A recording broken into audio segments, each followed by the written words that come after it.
പദം എണ്ണി എണ്ണി തൊട്ടെണ്ണും പൊരുളൊടുങ്ങിയാൽ നിന്നിടും ദൃക്ക് പോലുള്ളം നിന്നില സ്പന്ദമാകണം. അന്നവസ്ത്രാദി മുട്ടാതെ തന്നു രക്ഷിച്ചു ഞങ്ങളെ ധന്യരാക്കുന്ന നീ ഒന്നു തന്നെ ഞങ്ങൾക്കു തമ്പുരാൻ. ആഴിയും തിരയും കാറ്റും ആഴവും പോലെ ഞങ്ങളും മായയും നിൻ മഹിമയും നീയുമെന്നുള്ളിലാകണം. നീയല്ലോ സൃഷ്ടിയും സൃഷ്ടാവായതും സൃഷ്ടിജാലവും. നീയല്ലോ ദൈവമേ സൃഷ്ടിക്കുള്ള സാമഗ്രിയായതും. നീയല്ലോ മായയും മായാവിയും മായാവിനോദനും. നീയല്ലോ മായയെ നീക്കി സായുജ്യം നൽകുമാരിനും. നീ സത്യം ജ്ഞാനമാനന്ദം നീ തന്നെ വർത്തമാനവും ഭൂതവും ഭാവിയും വേറല്ല പൂതും മൊഴിയുമോർക്കി നീ അകവും പുറവും തിങ്ങും മഹിമാവാർന്ന നിൻ പദം പുകഴ്ത്തുന്നു ഞങ്ങൾ അങ്ങ് ഭഗവാനേ. ജയിക്കുക ജയിക്കുക മഹാദേവ ദീനാവന പരായണ. ജയിക്കുക ചിദാനന്ദ ദയാസിന്ധോ. ജയിക്കുക ആഴമേറും നിൻ മഹസാം ആഴിയിൽ ഞങ്ങളാകവേ ആഴണം വാഴണം നിത്യം.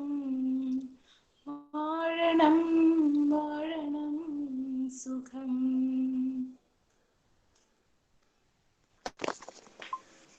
Thank you, Nini.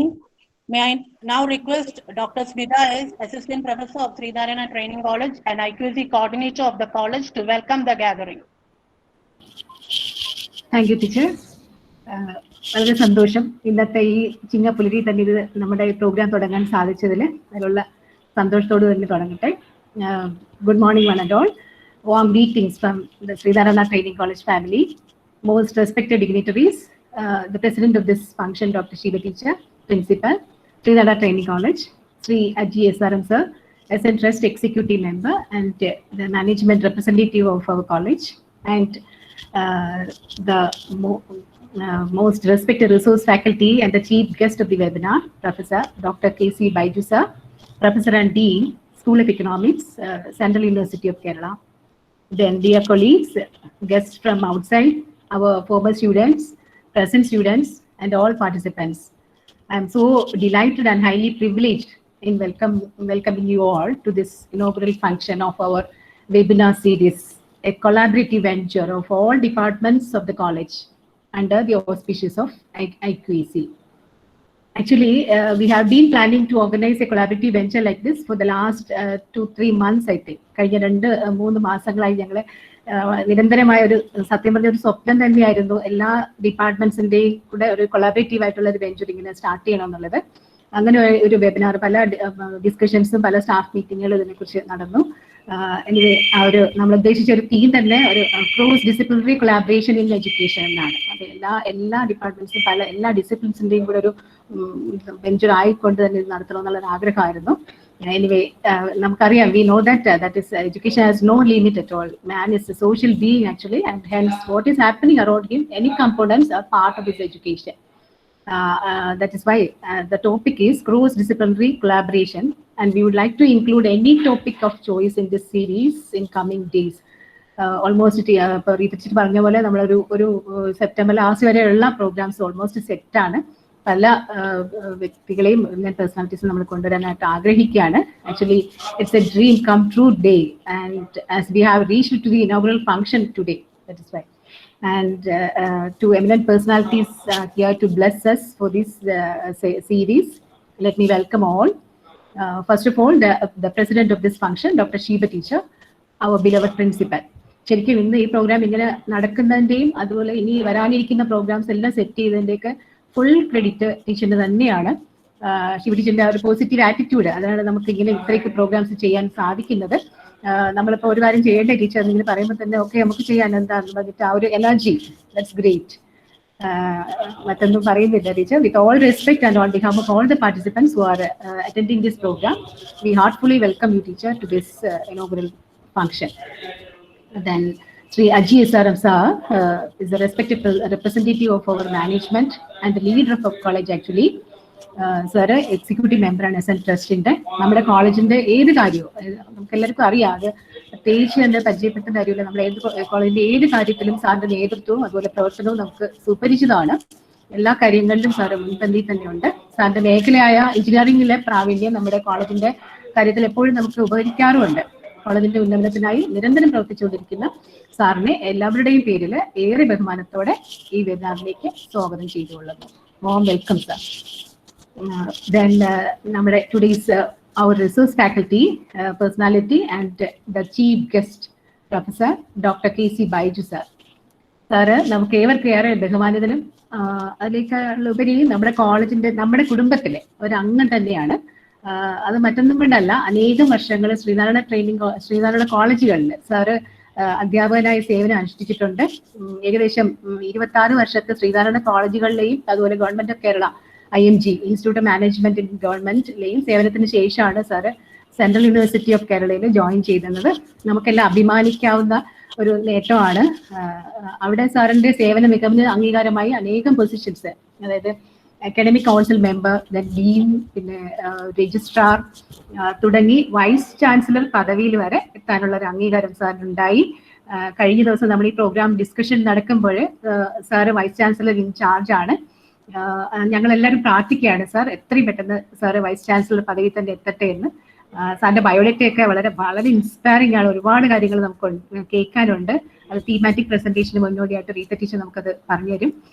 പിന്നെ മറ്റൊരു കാര്യം, പിന്നെ നമ്മുടെ ശ്രീനാരായണ ട്രെയിനിങ് കോളേജ് ഫാമിലിയിൽ തന്നെ വളരെ എഫിഷ്യന്റ് ആയിട്ട് എനർജറ്റിക് ആയി അംഗമായ നമ്മുടെ എവരുടെയും പ്രിയങ്കരിയായ ഇപ്പം മഹാത്മാഗാന്ധി യൂണിവേഴ്സിറ്റിയിലെ പ്രൊഫസറായ ഡോക്ടർ ആശ ജേവി ടീച്ചർ നമ്മുടെ ആദ്യത്തെ വെബിനാറിൽ റിസോഴ്സ് പേഴ്സൺ ആയിരുന്നു. ടീച്ചറിന്റെ ഹസ്ബൻഡാണ്. സാറും കൂടെ ഉള്ള ആ ഒരു സന്തോഷം എല്ലാവരെയും ഒന്ന് അറിയിക്കുകയാണ്. ഏറെ ബഹുമാനത്തോടെ ഏറ്റവും സന്തോഷത്തോടെ സാറിനെ ഈ കുടുംബത്തിലേക്ക്, ഞങ്ങളുടെ ശ്രീനാരായണ ട്രെയിനിങ് കോളേജ് ഫാമിലിയിലേക്ക് സ്വാഗതം ചെയ്യുന്നു. Welcome sir, warm welcome.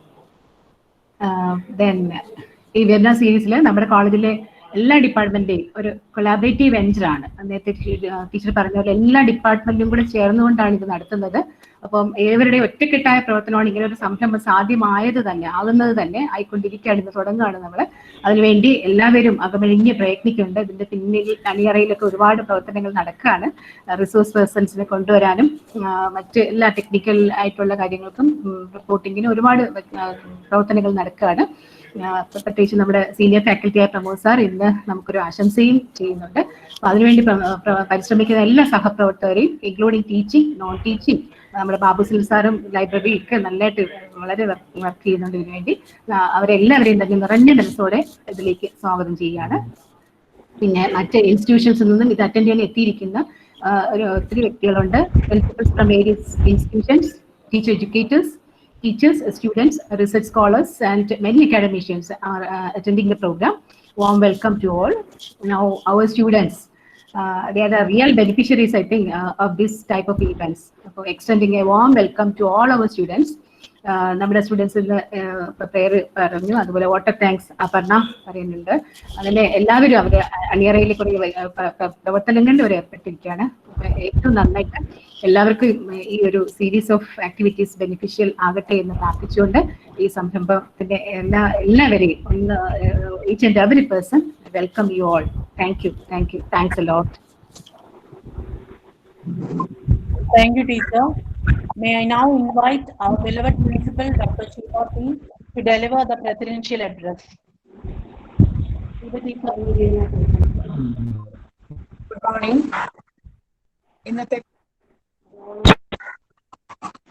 ഇന്ന് ഈ ചിങ്ങപ്പുലരി ഒരു നവവത്സരം ആരംഭിക്കുകയാണ്. ആ നവവത്സരത്തിന്റെ ആരംഭത്തോടുകൂടി തന്നെ നമ്മുടെ വെബിനാർ സീരീസിനെ മൾട്ടി ഇതിൽ വളരെയധികം സന്തോഷം. എല്ലാവർക്കും ഒരിക്കൽ കൂടി നവവത്സര ആശംസ പറഞ്ഞുകൊണ്ട് ഞാൻ തുടങ്ങട്ടെ. The most respected Honorable Vice Chancellor in charge of Central University, Dr. K.C. Baidu sir, executive member and the management nominee of our college, Sree Saram, seminar coordinator, Dr. Smita teacher, dear teachers, non-teachers, beloved delegates, and my dear students. Smitha teacher പറഞ്ഞതുപോലെ തന്നെ വളരെ കാലമായി ഈ വർഷം ആരംഭം മുതൽ തന്നെ നമ്മളുടെ ഏറ്റവും വലിയൊരു സ്വപ്നമായിരുന്നു ഒരു മൾട്ടി ഡിസിപ്ലിനറി ആയിട്ടുള്ള ഒരു വെബിനാർ സീരീസ് തുടങ്ങുക എന്നത്. ഏകദേശം ഒരു 10 വെബിനാറോളം നമ്മൾ ഈ വർഷം ചെയ്തു കഴിഞ്ഞു. എന്നാലും ഒരു ഒറ്റ ചട്ടക്കൂടിൽ നിന്നുകൊണ്ട് ഒരു ഓർഗനൈസ്ഡ് ആയിട്ടുള്ള രീതിയിൽ ഒരു വെബിനാർ സീരീസ് നമ്മുടെ കുട്ടികൾക്ക് മാക്സിമം യൂസ്ഫുൾ ആകത്തക്ക വിധത്തിലുള്ള ഒരു വെബിനാർ സീരീസ് തുടങ്ങണമെന്നത് നമ്മുടെ വളരെയധികം ആഗ്രഹമുള്ള ഒരു കാര്യമായിരുന്നു. പക്ഷെ അതൊരു ആകുന്നത് ഇന്നാണ്. അപ്പൊ അതിന്റെ ഉദ്ഘാടനവും അതിനൊരു ഏകദേശം 10ഓളം പ്രോഗ്രാംസുകൾ നമ്മൾ ചാർട്ട് ഔട്ട് ചെയ്തു കഴിഞ്ഞു. ഇത്തരത്തിലുള്ള ഒരു മൾട്ടി ഡിസിപ്ലിനറി പ്രോഗ്രാം നടക്കുന്നതിലൂടെ നമ്മുടെ ഈ പ്രസന്റ് ടൈമിലെ കുട്ടികളെ അവർ ഒരുപാട് ഡിഫിക്കൽട്ടീസ് അനുഭവിക്കുന്നുണ്ട്. ആ ഡിഫിക്കൽട്ടീസ് ഒക്കെ തരണം ചെയ്ത് ഒരു ഇന്നോവേറ്റീവ് ആയിട്ടുള്ള, എനർജറ്റിക് ആയിട്ടുള്ള, ക്രിയേറ്റീവ് ആയിട്ടുള്ള ഒരു ഡിജിറ്റൽ ടീച്ചേഴ്സായി, ഡിജിറ്റലൈസ്ഡ് ടീച്ചേഴ്സായി, ടെക്നോളജിക്കലി വെൽ ബിൽറ്റ് ആയിട്ടുള്ള ഒരു കൂട്ടം അധ്യാപകരെ വാർത്തെടുക്കാൻ സഹായിക്കുന്ന തരത്തിലുള്ള ഒരു വെൽ പ്ലാൻഡ് ആയിട്ടുള്ള ഒരു സംരംഭത്തിനാണ് നമ്മൾ ഇന്ന് തുടക്കം കുറിക്കുന്നത്. അതിൽ നമുക്ക് ഉദ്ഘാടകനായി ലഭിച്ചിരിക്കുന്നത് നമ്മുടെ തന്നെ സ്മിത ടീച്ചർ പറഞ്ഞതുപോലെ നമ്മുടെ തന്നെ സ്വന്തം കുടുംബാംഗമായ നമ്മുടെ കുടുംബത്തിൽ നിന്നും പോയി ഇത്രയും ഒരു നല്ല നിലയിൽ എത്തിച്ചേർന്ന ബൈജു സാറിനെയാണ്. അതിൽ ഞങ്ങൾക്ക് വളരെയധികം സന്തോഷമുണ്ട്. നമുക്കറിയാം, അതോടൊപ്പം തന്നെ നമ്മുടെ ഈ എല്ലാ പ്രോഗ്രാമിനും എല്ലാ സഹായ സഹകരണങ്ങൾ നൽകിക്കൊണ്ടിരിക്കുന്ന നമ്മുടെ മാനേജ്മെന്റിനെയും അതുപോലെ എസ്പെഷ്യലി നമ്മുടെ മാനേജ്മെന്റ് പ്രതിനിധിയായ സാറിന്റെയും സഹകരണങ്ങൾ നമ്മൾ ഈ സമയം ഓർക്കുകയാണ്. നമുക്കറിയാം, ഈ ഒരു പ്രത്യേക സമയത്ത് COVID-19 ഈ പീരീഡിൽ നമ്മൾ അനുഭവിക്കുന്ന ബുദ്ധിമുട്ടുകൾ, നമ്മുടെ കുട്ടികൾ അനുഭവിക്കുന്ന ബുദ്ധിമുട്ടുകൾ, ആ ബുദ്ധിമുട്ടുകളെ തരണം ചെയ്യുക എന്നുള്ളതാണ് നമുക്ക് മെയിനായിട്ട് ഈ ഒരു പീരീഡിൽ ഈ വെബിനാറുകളിൽ കൂടി സാധ്യമാകേണ്ടത്. അപ്പൊ അതിന്റെ ആ ഫസ്റ്റ് സ്റ്റെപ്പ് എന്നുള്ള നിലയിൽ തന്നെ നമ്മൾ കേരള യൂണിവേഴ്സിറ്റി ബോർഡ് ഓഫ് സ്റ്റഡീസുമായി ചേർന്നുകൊണ്ട് നമുക്ക് നാളെ എന്ത് ചെയ്യാം എന്നതിനെ കുറിച്ച്, നമ്മുടെ സിലബസിൽ എന്തെല്ലാം കാര്യങ്ങളിൽ ചേഞ്ച് വരുത്താം എന്നതിനെ കുറിച്ച് ഒരു വെബിനാർ സീരീസ് കണ്ടക്ട് ചെയ്യുകയും അതിന്റെ റിപ്പോർട്ട് നമ്മൾ യൂണിവേഴ്സിറ്റിയിൽ സമർപ്പിക്കുകയും ചെയ്തിട്ടുണ്ട്. അതിന്റെ തീരുമാനം ഉടൻ തന്നെ എത്തും എന്നാണ് ബോർഡ് ഓഫ് സ്റ്റഡീസ് ചെയർമാനിൽ നിന്നും നമുക്ക് അറിയാൻ കഴിഞ്ഞത്. അതും നമുക്കൊരു പ്രചോദനമാണ്. നമ്മളുടെ ഒരു ഇവന്റിന്റെ ഒരു റിസൾട്ട് കിട്ടുകയാണെങ്കിൽ നമ്മളുടെ അതൊരു വൻ വിജയവുമായിരിക്കും. അപ്പൊ അത്തരത്തിൽ നമ്മളുടെ ഓരോ പ്രോഗ്രാമുകളും അത്തരത്തിൽ അയക്കാൻ നമ്മുടെ എല്ലാ സ്റ്റാഫുകളുടെയും സഹായ സഹകരണങ്ങൾ നമുക്കുണ്ട്. അതിൽ വളരെയധികം സന്തോഷമുണ്ട്. ആ ഒരു സന്തോഷം ഞാൻ ഈ അവസരത്തിൽ പങ്കുവയ്ക്കുകയാണ്. അപ്പൊ ഈ ഒരു പ്രത്യേക സെമിനാറിന്റെ ഉദ്ദേശം എന്നത് നമുക്കറിയാം, നമ്മുടെ ഈ രാജ്യം കോവിഡ്-19 വൈറസിന്റെ പിടിയിൽ അമർന്നിട്ട് നമ്മളെല്ലാം പകച്ചു നിൽക്കുന്ന ഈ ഒരു സമയം, അതിൽ ഏറ്റവും കൂടുതൽ ബുദ്ധിമുട്ടുണ്ടാക്കുന്നത് first of all we are concerned with the financial status of our family. Majority of students are facing a lot of problems related to the finance. That is, even though some of our students are lacking with the digital devices to organize the online classes. Somehow they are managing. Almost all students are attending our online classes. Then also they are they feel some sort of difficulty in connection with the recharge of the online classes, etc. And also a number of problems related to their financial status of the family. Their parents are worried about this, and how we can manage all these things. They are the main, one of the main tasks they want to understand. And on behalf of, by considering all these difficulties, we have arranged. This is a webinar where this majority of our students are non-humanities students, and they are unfamiliar with the economic policies of the government. Daily we are hearing the moratorium like that. Then so a number of loans are given by the banks, etc., etc. But majority of us are unfamiliar with the booms and negatives of that loans, etc. In order to tackle this particular situation, we need more information and also a lot of problems.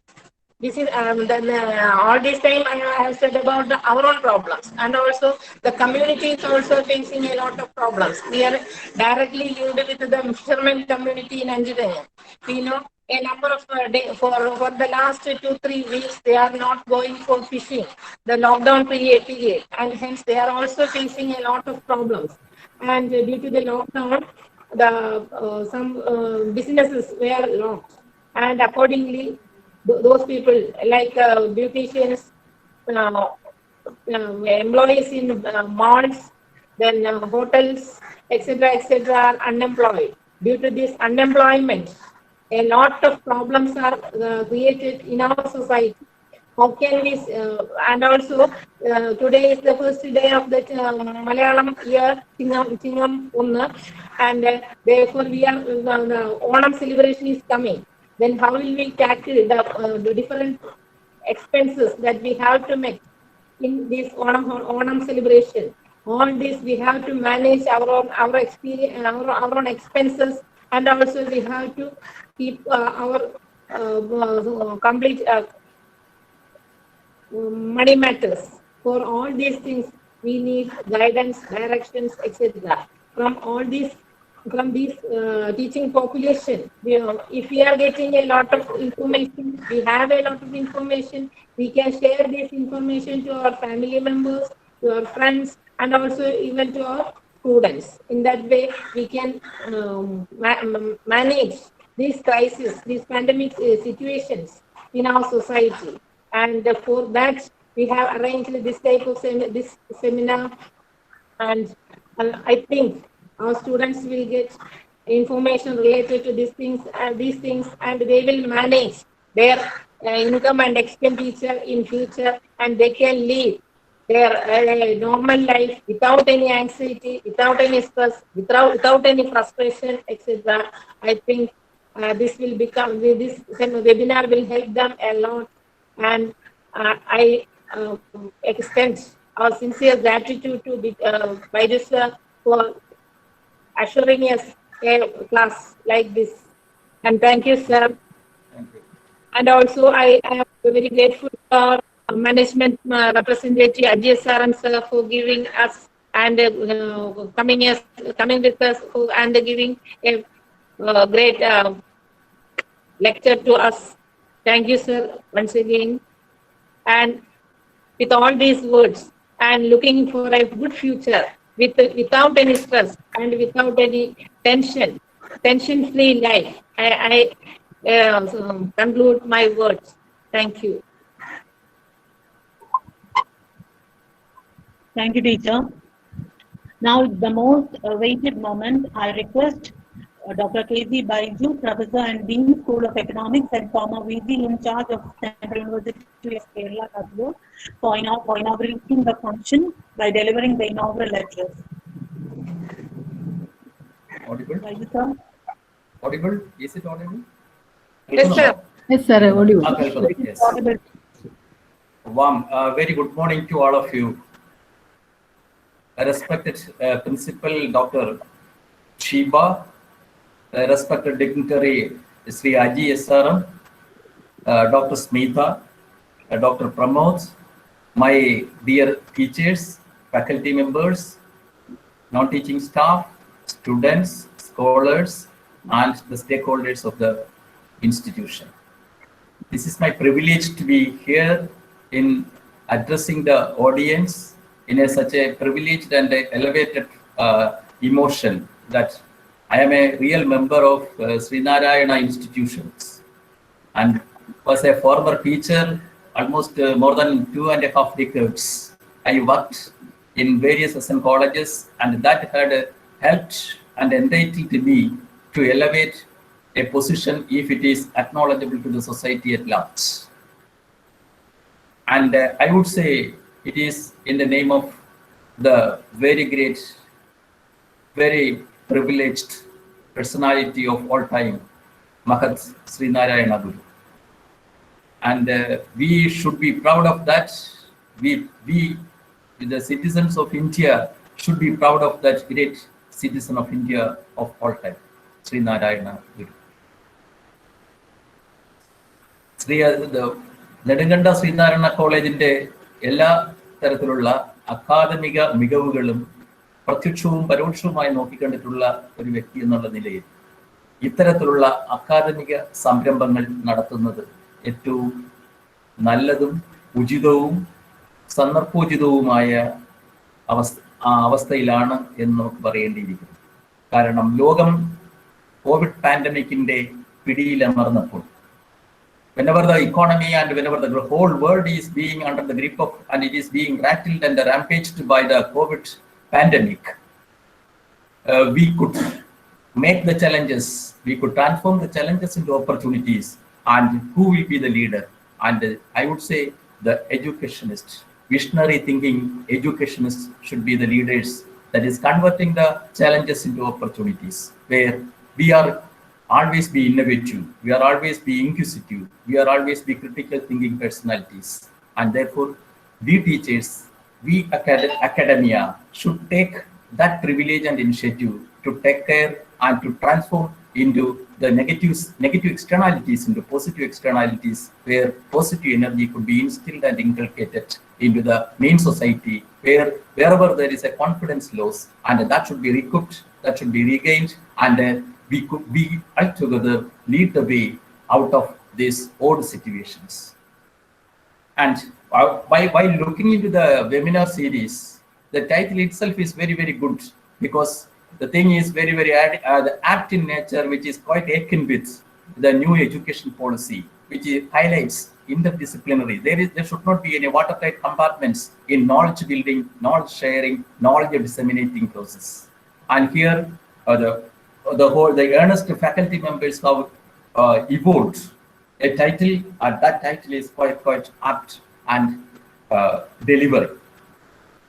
And this is my privilege to say that the faculty members are getting into the realm of thoughts with innovative ideas, where digital mode could penetrate the whole world, with unexplored area could be explored. And here, this is the best time where we could make a single platform where collaborative sharing of ideas, barring the discipline barriers. And here, with these words, I do have another opportunity to present my own area of interest, that is that impact of COVID and its economic challenges and opportunities. And I took this opportunity to limit my words and confine to my obligation and duty, that is inaugurate this function. And with all my happiness, with immense pleasure, I do hereby declare that this webinar series is being declared open, and I wish all the best for the coming days to be fruitful, delivering, and having larger access to this type of disseminations. Thank you, one and all.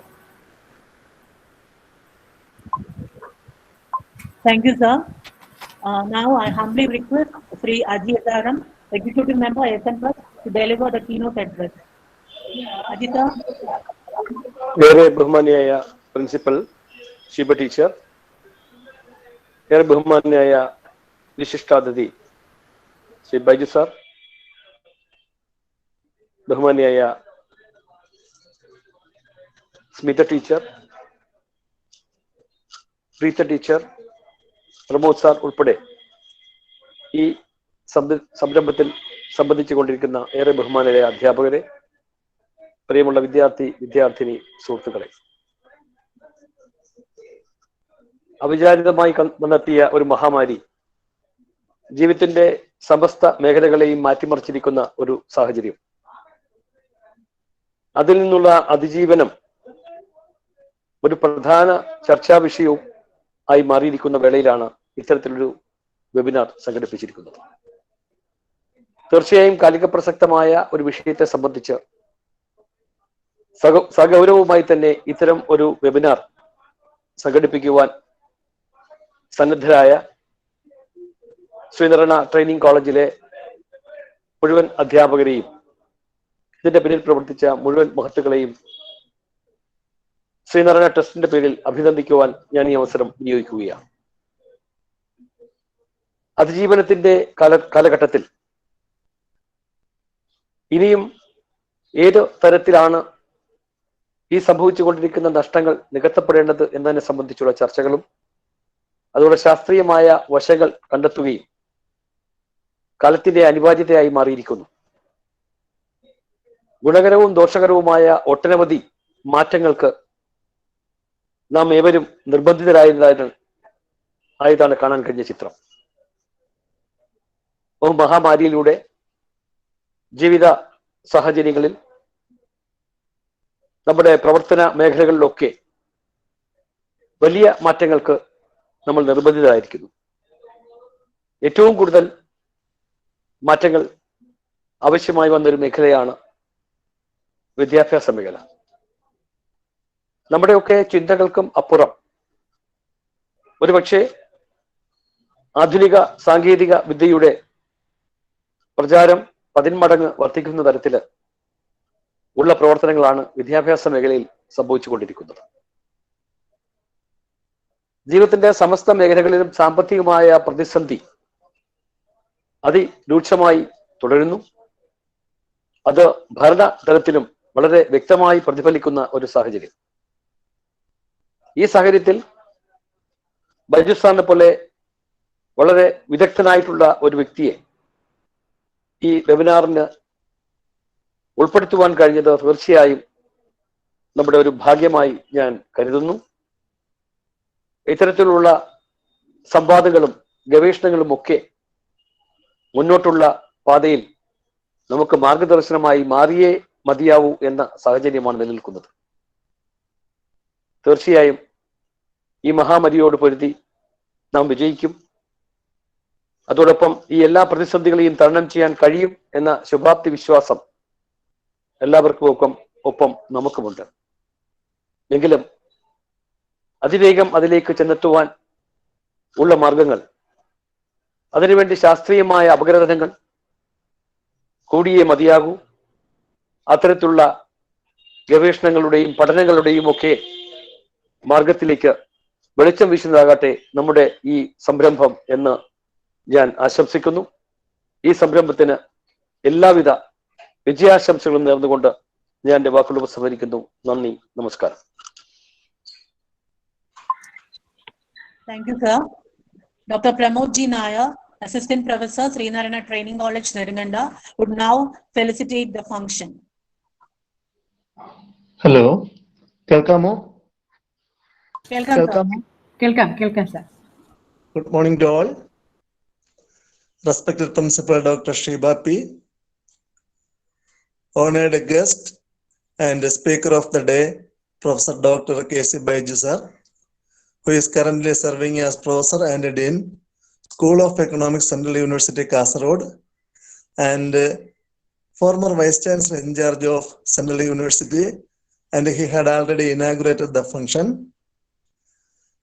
the series of webinars organized by the college. a reputed executive member of SN Trust, Sree, who already done the keynote address, my dear colleague and IQAC coordinator, Dr. Smita S., dear student Avarna, who is proposing the vote of thanks, and my dear colleagues, dear students, and one and all assembled in this webinar. Today, the formal launching of Malayalam calendar happened. And usually, on previous years, today onwards, Malayalis start their preparation for Onam celebrations. Unfortunately, the COVID-19, the worldwide pandemic, ruined our economy. The middle class and lower middle class people are suffering to seek the routine expenditure for their daily living. The spread of COVID locked the entrance and gates of colleges all over India from March onwards, and the reopening date is found to be unpredictable. But the disrupted higher education still maintaining its reputed level through online classes and webinars being organized by different institutions. In this endeavor, the Sree Narayana Training College, being the pioneer institution teacher preparation program in Kerala, planned to organize a webinar series in collaboration with IQAC and departments on different topics. At the outset, I would like to congratulate Dr. Smita S., IQAC coordinator, for her sincere efforts for making this an apparent success.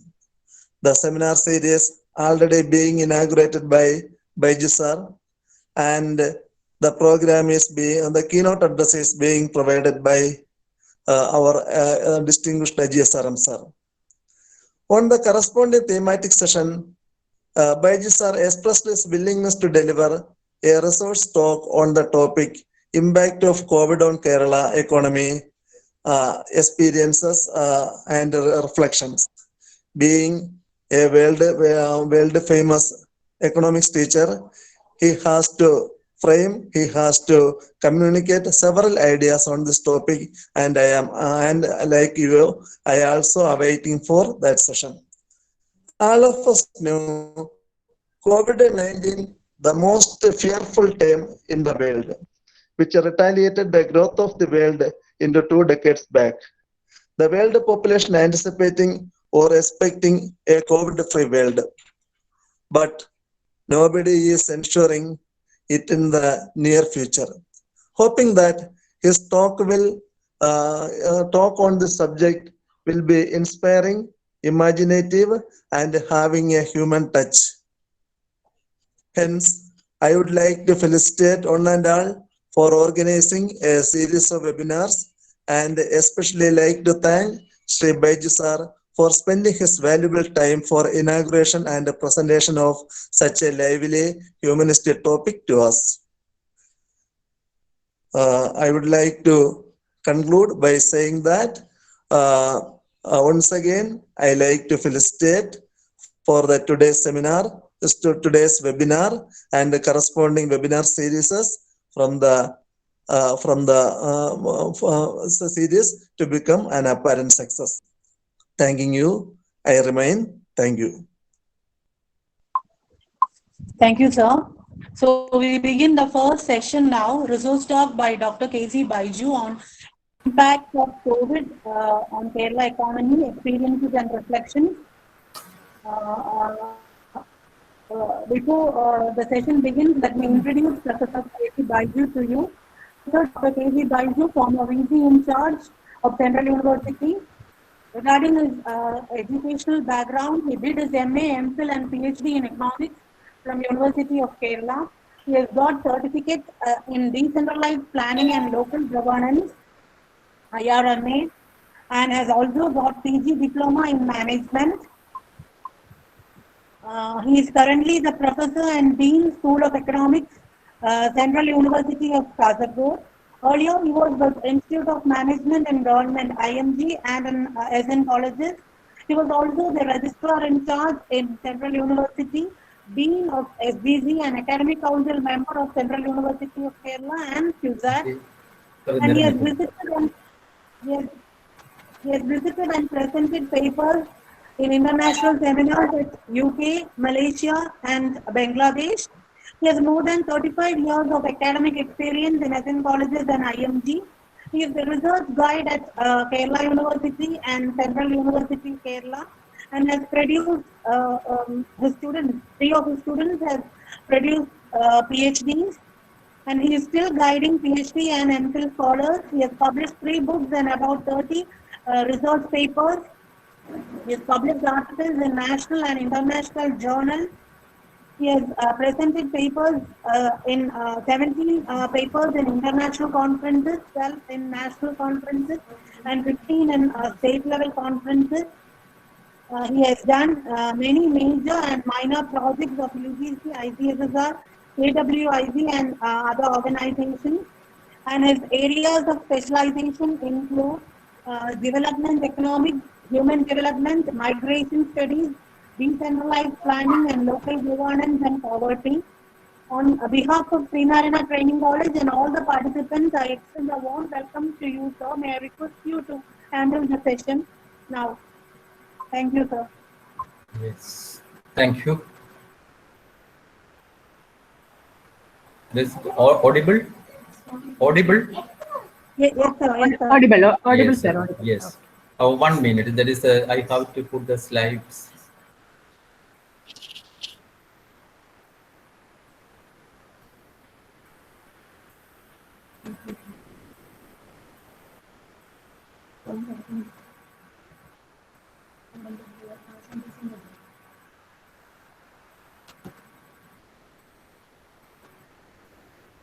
Yes.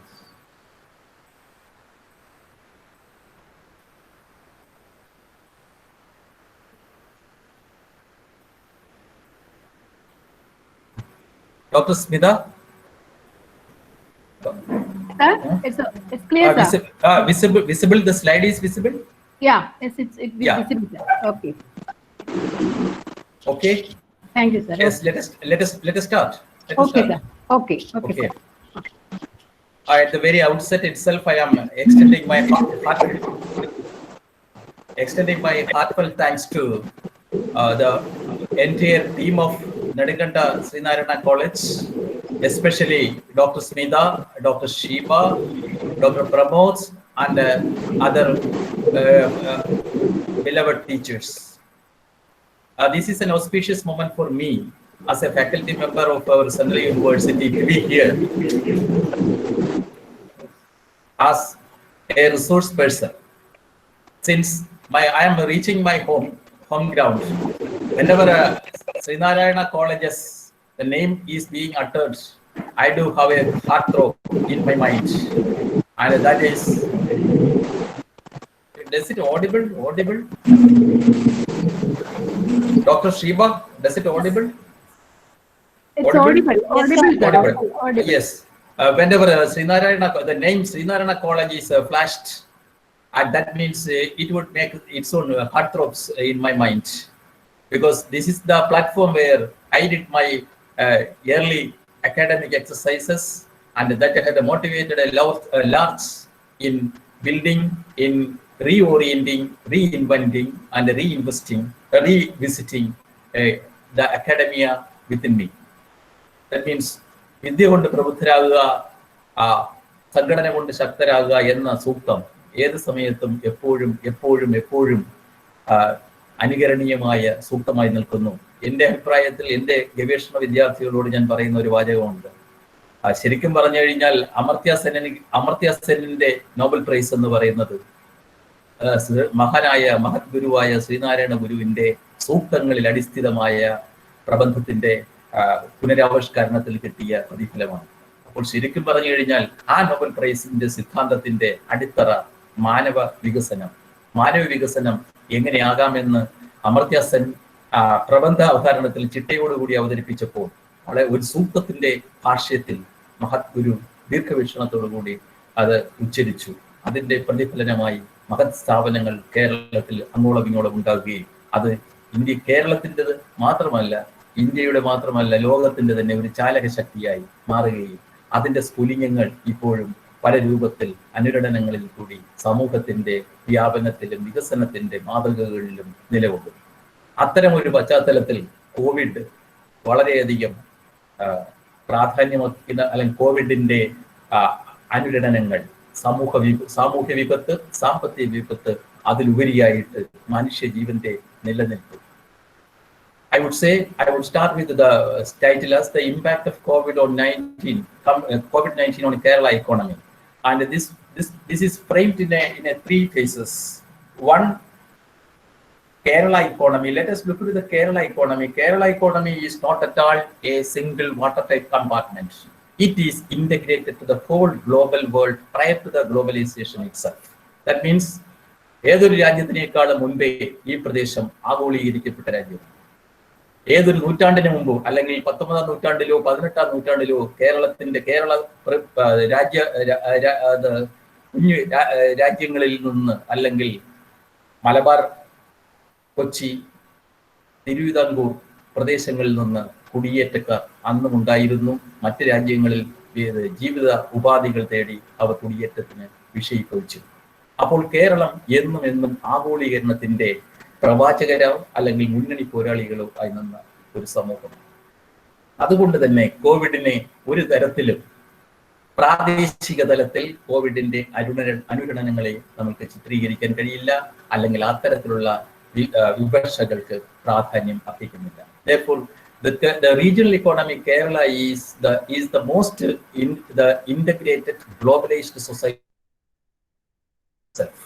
And that is why Amartya Sen, the Nobel laureate Amartya Sen, and even Stiglitz, both the two, had acclaimed that Kerala is a society that should not be looked within a regional perspective or even a national perspective, but it should be viewed, perceived, thought of with a global framework. Why? Because the state domestic product or entire income of the region is not produced within the region, but it is being accrued, it is being evolved, or it is being mobilized across the world out of different socio-economic activities. Hence, COVID is not a regional pandemic. It is not a national pandemic. The very outset itself is a unique crisis, and that is a crisis, is a global crisis, and that global crisis fetching a duo crisis, namely health crisis as well as economic crisis. Therefore, in most of the time, the crisis is maybe one-sided, but here this is a dovetailed one in a negative sense, and that is a health crisis vis-a-vis a economic crisis. Therefore, this is nothing but a trade-off between lives and livelihoods.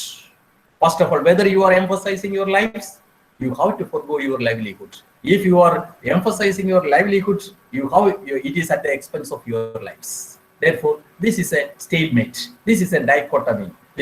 You are being put, or the entire society is being put in between Scylla and Charybdis, and that is, or in between devil and deep sea. Whether you should take a livelihood initiative, and that would be at the expense of the very existence of life. Therefore, the crisis is not a single dimension or a unidimensional one. It is a multidimensional one. At least it is a health crisis versus economic crisis, or a health crisis induced economic crisis, and vice versa. And that is why I want to look the entire scenario from a global perspective first, then national perspective second, and a focused thought in the regional angle. Let us start with that. Therefore, I am reciting the first two phases in a speedy way, because everyone is having their own primary knowledge with respect to what is happening across the world. It is nothing but a pandemic in its ravage, or it is having its own rampage impact in the whole global world. Even the mighty European economies, the USA is stumbling, is shivering, shaking, not in terms of protecting their own citizens, they themselves are fighting they are fighting themselves for their own sustenance rather than the supporting other countries. in the history, while we look into the history, we could say that whenever a pandemic, uncertain, uneven, old situation is coming, we will knock at the door of US or USSR, the disintegrated USSR. But now situation has been changed drastically, and it has become, it has been rattling. It is stampeding each and every society, especially mighty countries. Italy is shivering, Brazil is shivering, Sweden is shivering, Germany is shaking, and France is nothing but it is tumbling like anything. Brazil is like that. Therefore, so many countries are shivering in its, not in terms of economic sides alone, but in the health crisis and in the health scenario. And that means, and it could be summarized that the whole 90 trillion global economy is rattled. 90 trillion. You look at that, India's current GDP is 2.5 trillion, and we are marching towards 5 trillion by 2019, 19 economic survey. But it is reported by WHO is that the whole economy is shrinking rather than ballooning or burgeoning or growing. And therefore 19 trillion US economy, the global economy is rattled, and 33% of the US economy is being shrinked. That would give the magnitude of the economic crisis out of this COVID health induced crisis. And the OECD report itself is telling that it is a health crisis without any preceding living memory. Therefore, history can't substantiate any evidence or any evidence to show that this is a normal one. This is exceptional to exception. To contain the spread of the virus leading to human casualties, stringent containment measures were taken by each and every government. But that policies were competing in nature. One may be at the expense of the other. One may be taken at the expense of other. For example, if you are looking the health infrastructure, then your social distancing itself will block your economic initiatives.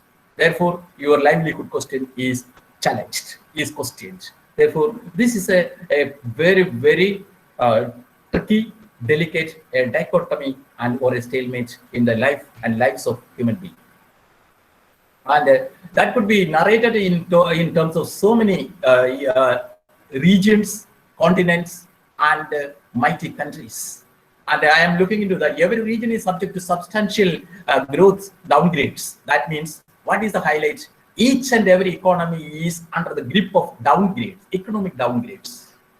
And it is stated that the economic performance of each and every country is the weakest performance in at least 60 years. That is, I am recalling your reminiscence of the worldwide depression of 1930s that was well conceived by the well-known economist John Maynard Keynes. And that is 0.5%. South Asia, the economy is being contracted by 2.7%. Sub-Saharan Africa is by 2.8%. Middle East, for example, the 4.2%, which is having larger ramifications to the Kerala and the Indian society, where majority of the Indians have been migrated to these Middle East economies. In Kerala, it is almost 95% of the migrants are belonging to this entire region. These downturns are expected to reverse years of progress. What is the casualty? That means we have achieved, we have made strides in development, in scientific discoveries and inventions, but which had been retarded, which had been relegated to the lowest ebb. And here the development goals and targets have been dipped, and the ultimate result is deprivation, high incidence of deprivation. There is millions of people had been plunged into, had been immersed into or thrown into extreme poverty. Extreme poverty means to the question of abject poverty, not relative poverty, but the question of abject poverty.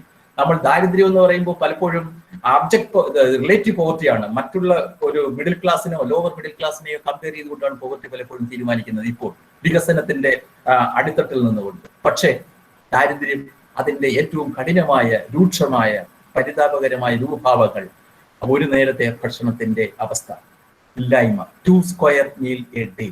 That is the UNDP version, where whenever a citizen is experiencing the lack or the dearth or the absence of 2 square meal a day, that is a question of abject poverty. That is nothing but two things. One is, on the one side, there is incidence of poverty, and the other one is incidence of deprivation in income and employment, which is the demand side. Therefore, poverty is the result, and these two are very, very common, and it becomes ubiquitous, and it becomes pervasive, and no country is becoming an exception. That is. Then what has happened to the whole world? Where Kerala is not an exception, India is not an exception, even Latin American or a European economy is not an exception. That is, first of all, most of the economic crises are because of on the supply side crisis. But here, both the two are making the crisis, both supply side as well as economic crisis. Sorry, the demand side crisis. And that means a crisis is nothing but a structural in character, having larger bearing upon both sides of the market, namely supply side economics and demand side economics.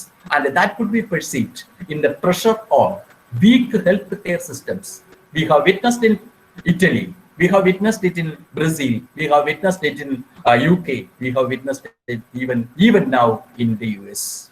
The primary health structure and the secondary health structure are being questioned, being threatened, being challenged, and that means the psychic pressure, social pressure, economic pressure are mounting like anything, and that is very, very crucial to any society, which is to protect the basic right of citizenship is being threatened. Then what is happening to the trade? That is the economic activity and its outcome-centric results. That is trade. That is question of exchange. Whenever you are having an excess capacity, for example, you do have knowledge, but that knowledge could be transmitted. And while you are transmitting, a social activity as well as economic activity is happening, knowingly or unknowingly. But here, that trade is being checked, is being curbed. And the third one, tourism. Tourism is always, each and every citizen is having an element of tourism, that is going for recreation. Everywhere, whenever you are working hard work, you should seek leisure, and leisure is being translated, transpired, and transmitted into tourism products. But that is being hampered like anything because of social distancing, because of quarantine, because of lockdown, because of national lockdown, because of regional lockdown. Therefore, everywhere restrictions, checks, balance, and breaking the chain. Therefore, tourism is affected. Dwindling remittance. Almost 30% of the whole world population is migrant population within the region, between the regions, and across the globe. That means that is not for search of the income, search of health-seeking tourism or migration, or education-seeking tourism, the migration alone, but income-seeking, employment-seeking migration, and where remittance is there, and that is the plum cake on which economies are surviving. Even India is also surviving to a great extent by like that, but it is being retarded, it is being shaken, or it is being hampered. At the same time, the trade the sluggishness made its own negative impact upon capital flows, especially the free flow of capital from one destination to another in search of economic gain, because investors do not have any incentive to investment or inducement to invest. ഒരു നിക്ഷേപകനും ആത്മവിശ്വാസമില്ലാത്ത നിക്ഷേപകന് നിക്ഷേപം നടത്തില്ല. അവർ ഒരു നല്ലൊരു ദിനത്തെ കാത്തിരിക്കുകയുള്ളൂ. ഇപ്പോൾ എല്ലാ നിക്ഷേപകർക്കും fear സൈക്കോസിസ് നിലനിൽക്കുന്നു. എല്ലാവർക്കും അപകടം മണക്കുന്ന അവസ്ഥ. അപ്പോൾ അവർ എന്ത് ചെയ്യും? മൂലധനം സ്വരുക്കൂട്ടി മാറ്റിവെക്കും, മൂലധനത്തെ ഡെഡ് സ്റ്റോക്കായി കരുതും. അപ്പോൾ സ്വാഭാവികമായിട്ടും സാമ്പത്തിക നിക്ഷേപത്തിനും സാമ്പത്തിക പ്രവർത്തനത്തിന്റെയും ഉത്തേജക ഔഷധമായി നിലകൊണ്ടുന്ന അല്ലെങ്കിൽ ഉത്തേജക നേതൃത്വം നൽകേണ്ടുന്ന നിക്ഷേപത്തിൽ നിന്ന് പിൻവലിക്കുന്നു. That means capital flow is being cut short. Then അതേസമയം തന്നെ നിക്ഷേപത്തിന് കൂടുതൽ ഉത്തേജനം നൽകേണ്ടുന്ന ഫിനാൻഷ്യൽ ഇൻസ്റ്റിറ്റ്യൂഷൻസ് നൽകുന്ന സഹായകരമായ ഹസ്തം ഏറ്റെടുക്കാനും അത് ആവിഷ്കരിക്കാനും ഉള്ള സാമ്പത്തിക അന്തരീക്ഷമില്ലായ്മ. ഇതെല്ലാം രണ്ടു തരത്തിൽ സമ്പദ് വ്യവസ്ഥയെ അഭിമുഖീകരിക്കും. ഒന്ന്, രാജ്യത്തിന്റെ തന്നെ വരുമാന സ്രോതസ്സിലുള്ള ശോച്യാവസ്ഥ. അതിന്റെ ഫിസ്ക്കൽ ഡെഫിസിറ്റിൽ, അതിന്റെ ധനക്കമ്മിയിൽ കാണാൻ കഴിയും. ഇന്ത്യയുടെ ധനക്കമ്മി ഏതാണ്ട് 9% നിലനിൽക്കുന്നു. നമ്മുടെ 3.4-ൽ നിന്ന് 3.4% ധനക്കമ്മിയിൽ നിന്ന് 9%. That means crores and crores of rupees have been eroded, depleted out of this pandemic, out of 6 months of pandemic. This is quite severe, and that is very important. അപ്പോൾ ഈ കാര്യങ്ങൾ എല്ലാവർക്കും അറിയാവുന്നത് കൊണ്ട് ഞാൻ കൂടുതൽ വിശദീകരിക്കുന്നത് സോഷ്യൽ ഡിസ്റ്റൻസിങ്. നമ്മൾ ഇന്ത്യ ആവിഷ്കരിച്ച നടപടിക്രമങ്ങൾ: social distancing, quarantine, general lockdown, targeted lockdown, then containment zones, then testing, likelihood plotting of route maps, ഇങ്ങനെയുള്ള അനവധി ആരോഗ്യ പരിപാലന രംഗത്ത് രാജ്യം എടുത്ത നടപടികൾ. ഇവയ്ക്കൊക്കെ സാമ്പത്തിക പ്രത്യാഘാതങ്ങളുണ്ട്. കാരണം അവിടെ എല്ലാം ആവശ്യപ്പെടുന്നത് you should not be normal in behavior. You should have an altered normalcy. And that altered normalcy is a check and balance in your social behavior, in your attitudinal behavior. And that means your normal way of functioning and economic activity is restricted. ഇത് സ്വാഭാവികമായിട്ടും അവരുടെ സാമ്പത്തിക പ്രവർത്തനങ്ങൾക്കുള്ള ആക്കവും കുറയ്ക്കുന്നു. ഇത് തന്നെയാണ് നമ്മുടെ Indian സമൂഹത്തിലും ദൃശ്യമാകുന്നത്, മറ്റ് രാജ്യങ്ങളിലും ദൃശ്യമാകുന്നത്. ഇത് സമ്പദ് വ്യവസ്ഥയെ എങ്ങനെ ശാസ്ത്രീയ അടിത്തറയിൽ നിന്നുകൊണ്ട് നോക്കുമ്പോൾ എങ്ങനെ മനസ്സിലാക്കാം? ഒന്ന്, ചോദനത്തിന്റെ അല്ലെങ്കിൽ ഡിമാൻഡിന്റെ, സാധനങ്ങളുടെയും സേവനങ്ങളുടെയും ആവശ്യത്തിലുള്ള ഗണനീയമായ ശോച്യാവസ്ഥ, that is deficiency in demand. അതേപോലെ തന്നെ സാധനങ്ങളുടെയും സേവനങ്ങളുടെയും ദ്രുതഗതിയിലെയും സ്മൂത്ത് ആയിട്ടുള്ളതുമായ, എന്ന് പറഞ്ഞാൽ നിർവിഘ്നമായ സാധനങ്ങളുടെയും സേവനങ്ങളുടെയും ഒഴുക്കിന്റെ വേഗത, ഗതിവിഗതികൾ നഷ്ടപ്പെടുന്നു. സ്വാഭാവികമായിട്ടും ദാരിദ്ര്യം, ലഭ്യതക്കുറവ്, വിലയിലുള്ള അരക്ഷിതാവസ്ഥ, ഇതെല്ലാം സാധാരണക്കാരനെ സാമൂഹ്യമായും സാമ്പത്തികമായും ദോഷകരമായി ബാധിക്കും. Therefore, the whole health crisis, which is being spread over as economic crisis, is spreading two types of questions. One is എല്ലാവരുടെയും ചോദനക്രമത്തിൽ അടിസ്ഥാനപരമായ മാറ്റം. അവരുടെ കൺസ്യൂമർ ബാസ്ക്കറ്റ് എന്ന് പറഞ്ഞാൽ ഒരു ഉപഭോക്താവ് വാങ്ങിക്കുന്ന, ഒരു ദിവസം ചെലവഴിക്കുന്ന പല സാധനങ്ങളുടെയും സേവനങ്ങളുടെയും ഐറ്റത്തിന്റെ അല്ലെങ്കിൽ ഘടകങ്ങളുടെ കൂട്ടം, സഞ്ചയം, that is consumer basket. Consumer basket ഗണനീയമായി കുറയുന്നു. ഇതും വിപണികളെ സാരമായി ബാധിക്കുന്നു. ഇതെല്ലാം മറ്റു മറുവശത്തേക്ക് റിഫ്ലക്ട് ചെയ്യപ്പെടുന്നു. ഉൽപാദനം ഉണ്ടെങ്കിലേ തൊഴിലുള്ളൂ. ഉൽപാദനം, സപ്ലൈ ചെയിനും പിറകോട്ട് പോകുന്ന സന്ദർഭത്തിൽ തൊഴിലില്ലായ്മ രൂക്ഷമാക്കുന്നു. That is the question is employment is being challenged and no one is secure in his own domain of employment. No one is secure. No one. Even a constitutionally assigned position itself is being shaken, because the constitution, the economic position of the constitution itself is being under threat. That means unemployment is spreading and it is raising its ugly heads in all its sphere, and that ugly heads are making millions and millions of laborers into the realm of exodus of labor. നമ്മൾ കണ്ടു ഇന്ത്യയുടെ അങ്ങോളം ഇങ്ങോളം ഇന്ത്യയുടെ തൊഴിലാളി വർഗം എന്താണ് എന്നുള്ളൊരു പുതിയ രേഖാചിത്രം രാജസ്ഥാനിൽ കണ്ടു, ഡൽഹിയിൽ കണ്ടു, ഉത്തർപ്രദേശിൽ കണ്ടു, ബീഹാറിൽ കണ്ടു, കേരളത്തിൽ കണ്ടു, എല്ലാ സംസ്ഥാനങ്ങളിലും കണ്ടു. ഇവിടെ എല്ലാം നമ്മൾ കണ്ടത് അരക്ഷിതത്വം, ഒരു സ്വപ്ന സദൃശ്യമായ ഒരു ജീവിതം നയിക്കാൻ എന്ന് പ്രതീക്ഷിച്ചിരുന്ന ഒരു ജനതയുടെ അരക്ഷിതാവസ്ഥ. എല്ലാവരും നിസ്സഹായതയുടെ കൂപ്പുകൈകളുമായി നിൽക്കുന്നു. ഇത്തരം exodus of labour in millions from the urban areas to rural. അപ്പോൾ തന്നെ പറയും ഇന്ത്യ എന്താണെന്ന് നമുക്ക് പറയണമെങ്കിൽ കേരളത്തിൽ നിന്ന് മാത്രം പറയാൻ കഴിയില്ല എന്ന വിവക്ഷ. ഇന്ത്യ അർബനിൽ നിന്ന് ഗ്രാമങ്ങളിലേക്ക് പലായനം ചെയ്യപ്പെടുന്ന ഏതോ ഒരു കാലഘട്ടത്തിന്റെ ചരിത്രത്തിന്റെ പുനരാവിഷ്കാരം കണക്കാൽ വരുന്നത് നമുക്ക് തോന്നുന്നു. സ്വാഭാവികമായിട്ടും കോവിഡ് വരുത്തിയ വിന അത്തരം സാമ്പത്തിക സാമൂഹ്യ അരക്ഷിതാവസ്ഥയിലേക്ക് കൊണ്ടുവരുന്നു. ഇത് ഇന്ത്യയിലെ കാർഷിക മേഖലയെ വൻതോതിൽ ബാധിച്ചു. ഇന്ത്യ കാർഷിക മേഖലയിൽ ഏതാണ്ട് 17% ആഭ്യന്തര വരുമാനം കൊണ്ടുവരുന്ന കാർഷിക മേഖല വൻതോതിൽ, കാരണം കർഷകർക്ക് സോഷ്യൽ ഡിസ്റ്റൻസിങ്, പലതരം വിളവെടുപ്പിനും കൃഷി ഇറക്കിനും അതേപോലെ തന്നെ അവയുടെ ഇന്റർമീഡിയറ്റ് ഗുഡ്സ് കൊണ്ടുവരുന്നതിനും ഒക്കെ കൂടുതൽ തടസ്സമുണ്ടാക്കുകയും കാർഷിക പ്രവൃത്തികൾക്കും കാർഷിക വരുമാന വാണിജ്യ പ്രക്രിയകൾക്കും കൂടുതൽ നെഗറ്റീവ് ഇമ്പാക്ട് കോവിഡ് ഉണ്ടാക്കി. അതിന്റെ കൂടുതൽ സമയം നമ്മൾ എടുക്കുന്നില്ല. അടുത്തത് ഇൻഡസ്ട്രിയൽ സെക്ടറിലും അതേപോലെ തന്നെ ഇൻഡസ്ട്രിയൽ സെക്ടർ വൻതോതിൽ ഏതാണ്ട് 22% ആഭ്യന്തര വരുമാനം കൊണ്ടുവരുന്ന വ്യാവസായിക മേഖലയിൽ മെറ്റൽസ് ആൻഡ് മൈനിങ് വല്ലാതെ ശോച്യാവസ്ഥയിലെത്തി. സ്റ്റീൽ ഇൻഡസ്ട്രി, കൺസ്ട്രക്ഷനും ഓട്ടോമൊബൈൽ ഇൻഡസ്ട്രിയും സ്റ്റാൻഡ് സ്റ്റിൽ ആയതോടുകൂടി അല്ലെങ്കിൽ നിശ്ചലാവസ്ഥയെ പ്രാപിച്ചതോടുകൂടി സ്റ്റീൽ ഇൻഡസ്ട്രിയുടെ ആവശ്യകത, അതിന്റെ സപ്ലൈ ചെയിനും ഡിമാൻഡ് സൈഡും വൻതോതിൽ ഡിസ്റപ്റ്റ് ചെയ്യപ്പെടുകയും അത് സ്വാഭാവികമായിട്ടും രാജ്യത്തിന്റെ ഉൽപാദന പ്രക്രിയയും തൊഴിലവസരങ്ങളെയും നഷ്ടപ്പെടുത്തി.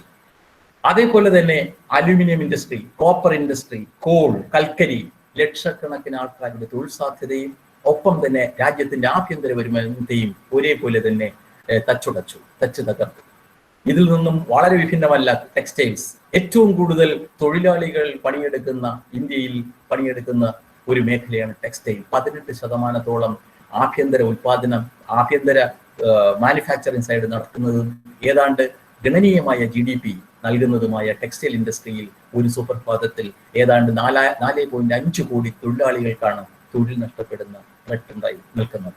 ഇതിന് വളരെ പ്രധാനപ്പെട്ട കാരണം ചൈനയുടെ ആഭ്യന്തര ഉൽപാദനത്തിൽ നിന്നും ഉണ്ടാകുന്ന പല ഉൽപ്പന്നങ്ങളും നമ്മുടെ റോ മെറ്റീരിയലാണ് ടെക്സ്റ്റൈൽ മേഖലയിൽ. പക്ഷേ ചൈനയുമായിട്ടുള്ള ട്രേഡ് റിലേഷൻഷിപ്പുകൾ എല്ലാം തന്നെ ഇല്ലായി കോവിഡിന്റെ വരവോടുകൂടി, ആഗമനത്തോടുകൂടി. അപ്പോൾ ടെക്സ്റ്റൈലും തൊഴിൽ മേഖലയും സ്വാഭാവികമായിട്ടും ലൈവ്സും ലൈവ്ലിഹുഡും ദുഷ്കരമാക്കി. അതിൽ നിന്നും കൂടുതൽ ആക്കമുണ്ടാക്കുന്നതാണ് തൊഴിൽ മേഖലയിലും ആഭ്യന്തര മേഖലയിലും MSME, micro small and medium enterprises. ഏതാണ്ട് ഇന്ത്യയിലെ തൊഴിൽ വ്യാപനം നടക്കുന്നത് കേരളത്തിലാണെങ്കിൽ 80% കുഞ്ഞു തൊഴിൽ മേഖലകളെല്ലാം തന്നെ ഈ MSME കാറ്റഗറിയിൽ വരുന്നതാണ്. ഇന്ത്യയുടെ ആഭ്യന്തര വരുമാനത്തിന്റെ 35%, ഏതാണ്ട് 1/3 മുകളിൽ വരുമാനം ലഭ്യമാകുന്ന MSMEകളെല്ലാം തന്നെ മൃതപ്രായം എന്ന് തന്നെ പറയാം. അതിന് ഉദാഹരണം ഓൾ ഇന്ത്യ മാനുഫാക്ചറിംഗ് ഓർഗനൈസേഷൻ 2020 എസ്റ്റിമേറ്റിൽ പറയുന്നത് 4 ആഴ്ച കൂടി ഇത് തുടരുകയാണെങ്കിൽ ഏതാണ്ട് 4-1 MSMEകൾ ഇന്ത്യയുടെ ചെറുകിട വ്യവസായ സ്ഥാപനങ്ങൾ അടച്ചുപൂട്ടപ്പെടും. അത് അടച്ചുപൂട്ടപ്പെടുമ്പോൾ 3 കാര്യങ്ങൾ ഒരുമിച്ച് നടക്കും. 1, ആസ്തിയുടെ ചോർച്ച. 2, അവിടെ എൻഗേജ് ചെയ്ത തൊഴിലാളികളുടെ വരുമാനവും വിഭവവും ജീവിതവും. 3, രാജ്യത്തിന്റെ ആഭ്യന്തര ഉൽപാദന വരുമാനം. അപ്പൊ ഇത്തരത്തിൽ ദൂരവ്യാപകമായ ഫലങ്ങൾ സൃഷ്ടിക്കപ്പെടുന്ന സാമ്പത്തിക ദുഷ്കരമായ ഒരവസ്ഥയാണ് MSMEയുടെ ഇപ്പോഴത്തെ ഇന്ത്യയിലുള്ള സ്റ്റാറ്റസ്. അതിൽ നിന്നും കൂടുതൽ വിഭിന്നമല്ല സർവീസ് സെക്ടറായ ഇന്ത്യയുടെ. ഏതാണ്ട് 60% വരുമാനം സർവീസ് സെക്ടറിലാണ് വരുന്നത്. അതിൽ നിന്ന് തന്നെ ഏറ്റവും കൂടുതൽ വരുമാനം വരുന്നത് ടൂറിസം, ടൂറിസം, ബാങ്കിങ്, അതേപോലെ തന്നെ റെസ്റ്റോറൻറ്റ്സ്, മാൾസ്, ഹോട്ടൽസ്. ഇവയെല്ലാം തന്നെ ഒരു രൂപത്തിൽ അല്ലെങ്കിൽ മറ്റൊരു രൂപത്തിൽ സ്റ്റാൻഡ് സ്റ്റില്ലാണ്, അല്ലെങ്കിൽ സപ്ലൈ ചെയിൻ ബ്രേക്ക് ചെയ്തതോടുകൂടി അതിന്റെ വികസന സാധ്യതകൾ, തൊഴിൽ സാധ്യതകൾ ഇല്ലാതായി. ഈ ഇൻഫോർമൽ സെക്ടറിന് വൻതോതിലുള്ള തൊഴിൽ സാധ്യതകളുണ്ട്. പക്ഷെ ഈ തൊഴിൽ സാധ്യതകൾ എല്ലാം തന്നെ ഇപ്പോൾ തച്ചുടയ്ക്കപ്പെട്ടിരിക്കുന്നു. പ്രധാനപ്പെട്ട കാരണം കോവിഡിന്റെ മാരി, അല്ലെങ്കിൽ 90% ഇൻഫോർമൽ സെക്ടർ, കൺസ്ട്രക്ഷൻ ഉൾപ്പെടെയുള്ള മേഖലകളിൽ, മൈഗ്രൻസ് തൊഴിലെടുക്കുന്ന മേഖലകളിൽ തൊഴിൽ ഇല്ലായ്മ, വരുമാന പ്രഭാവമില്ല, ഉൽപാദന പ്രഭാവം ഇല്ല. ഇത്തരം മേഖലകളെല്ലാം തന്നെ പിറകോട്ട് തകർന്നിരിക്കുന്ന അവസ്ഥ. ഇതിന് എന്തൊക്കെ നടപടിക്രമങ്ങളാണ് ഇന്ത്യ എന്ന മഹത് രാജ്യം കോവിഡിനെ കണ്ടുകൊണ്ടും അല്ലെങ്കിൽ കോവിഡിനെ ഉത്തേജകമായിട്ട് പ്രതിവിധിയായിട്ട് കൊണ്ടുവന്നത്? അതിൽ വളരെ പ്രധാനപ്പെട്ടതാണ് ബഹുമാന്യനായ നമ്മുടെ ആദരണീയനായ പ്രധാനമന്ത്രി മോഡി പറഞ്ഞ സ്കീമുകൾ, അല്ലെങ്കിൽ കൊണ്ടുവന്ന സ്കീമുകൾ, ആത്മനിർഭർ പാക്കേജ്. അതിന്റെ ആത്യന്തിക ലക്ഷ്യം മറ്റൊന്നുമല്ല എന്താണ്? 5 ഘടകങ്ങൾ അടിത്തറയോടുകൂടിയാണ് ഇത്തരത്തിലുള്ളൊരു ആത്മനിർഭർ ഭാരത് കൊണ്ടുവന്നത്. ഇക്കോണമി എന്ന് പറഞ്ഞു കഴിഞ്ഞാൽ ക്വാണ്ടം ജെംസ് ഉണ്ടാക്കുക. ക്വാണ്ടം എന്ന് പറഞ്ഞാൽ കുതിച്ചു കയറ്റം, വരുമാനത്തിൽ കുതിച്ചു കയറ്റം, സമ്പദ് വ്യവസ്ഥയിൽ കുതിച്ചു വളർച്ച. 2.5 ട്രില്യണിൽ നിൽക്കുന്ന ആഭ്യന്തര വരുമാനം 5 ട്രില്യണിലേക്ക് 2025 കടത്തിവിടുക. അതിൽ നിന്നുള്ളൊരു തിരിച്ചടിയാണ് കോവിഡ് എന്ന അൺപ്രസിഡന്റഡ്, അൺഅസ്യൂമിങ് പാൻഡമിക്. രണ്ടാമത്തെ ശിലയായിട്ട് കണ്ടത് ഇൻഫ്രാസ്ട്രക്ചറാണ്. ഈ മോഡേൺ ഇന്ത്യ അടിസ്ഥാന പശ്ചാത്തല സൗകര്യത്തിൽ അടിസ്ഥിതമായിരിക്കണം എന്ന വിവക്ഷ. പക്ഷേ അതിന് കോടിക്കണക്കിന് രൂപയുടെ ആഭ്യന്തര സംഭാവന ഉണ്ടാകേണ്ടിയിരിക്കുന്നു. പക്ഷെ നമ്മുടെ സമ്പദ് വ്യവസ്ഥ ഏതാണ്ട് തുലവും തകർച്ചയിലാണ്. അതിന്റെ ധനക്കമ്മി അതിന്റെ ഏറ്റവും മോശപ്പെട്ട അവസ്ഥയിലാണ്.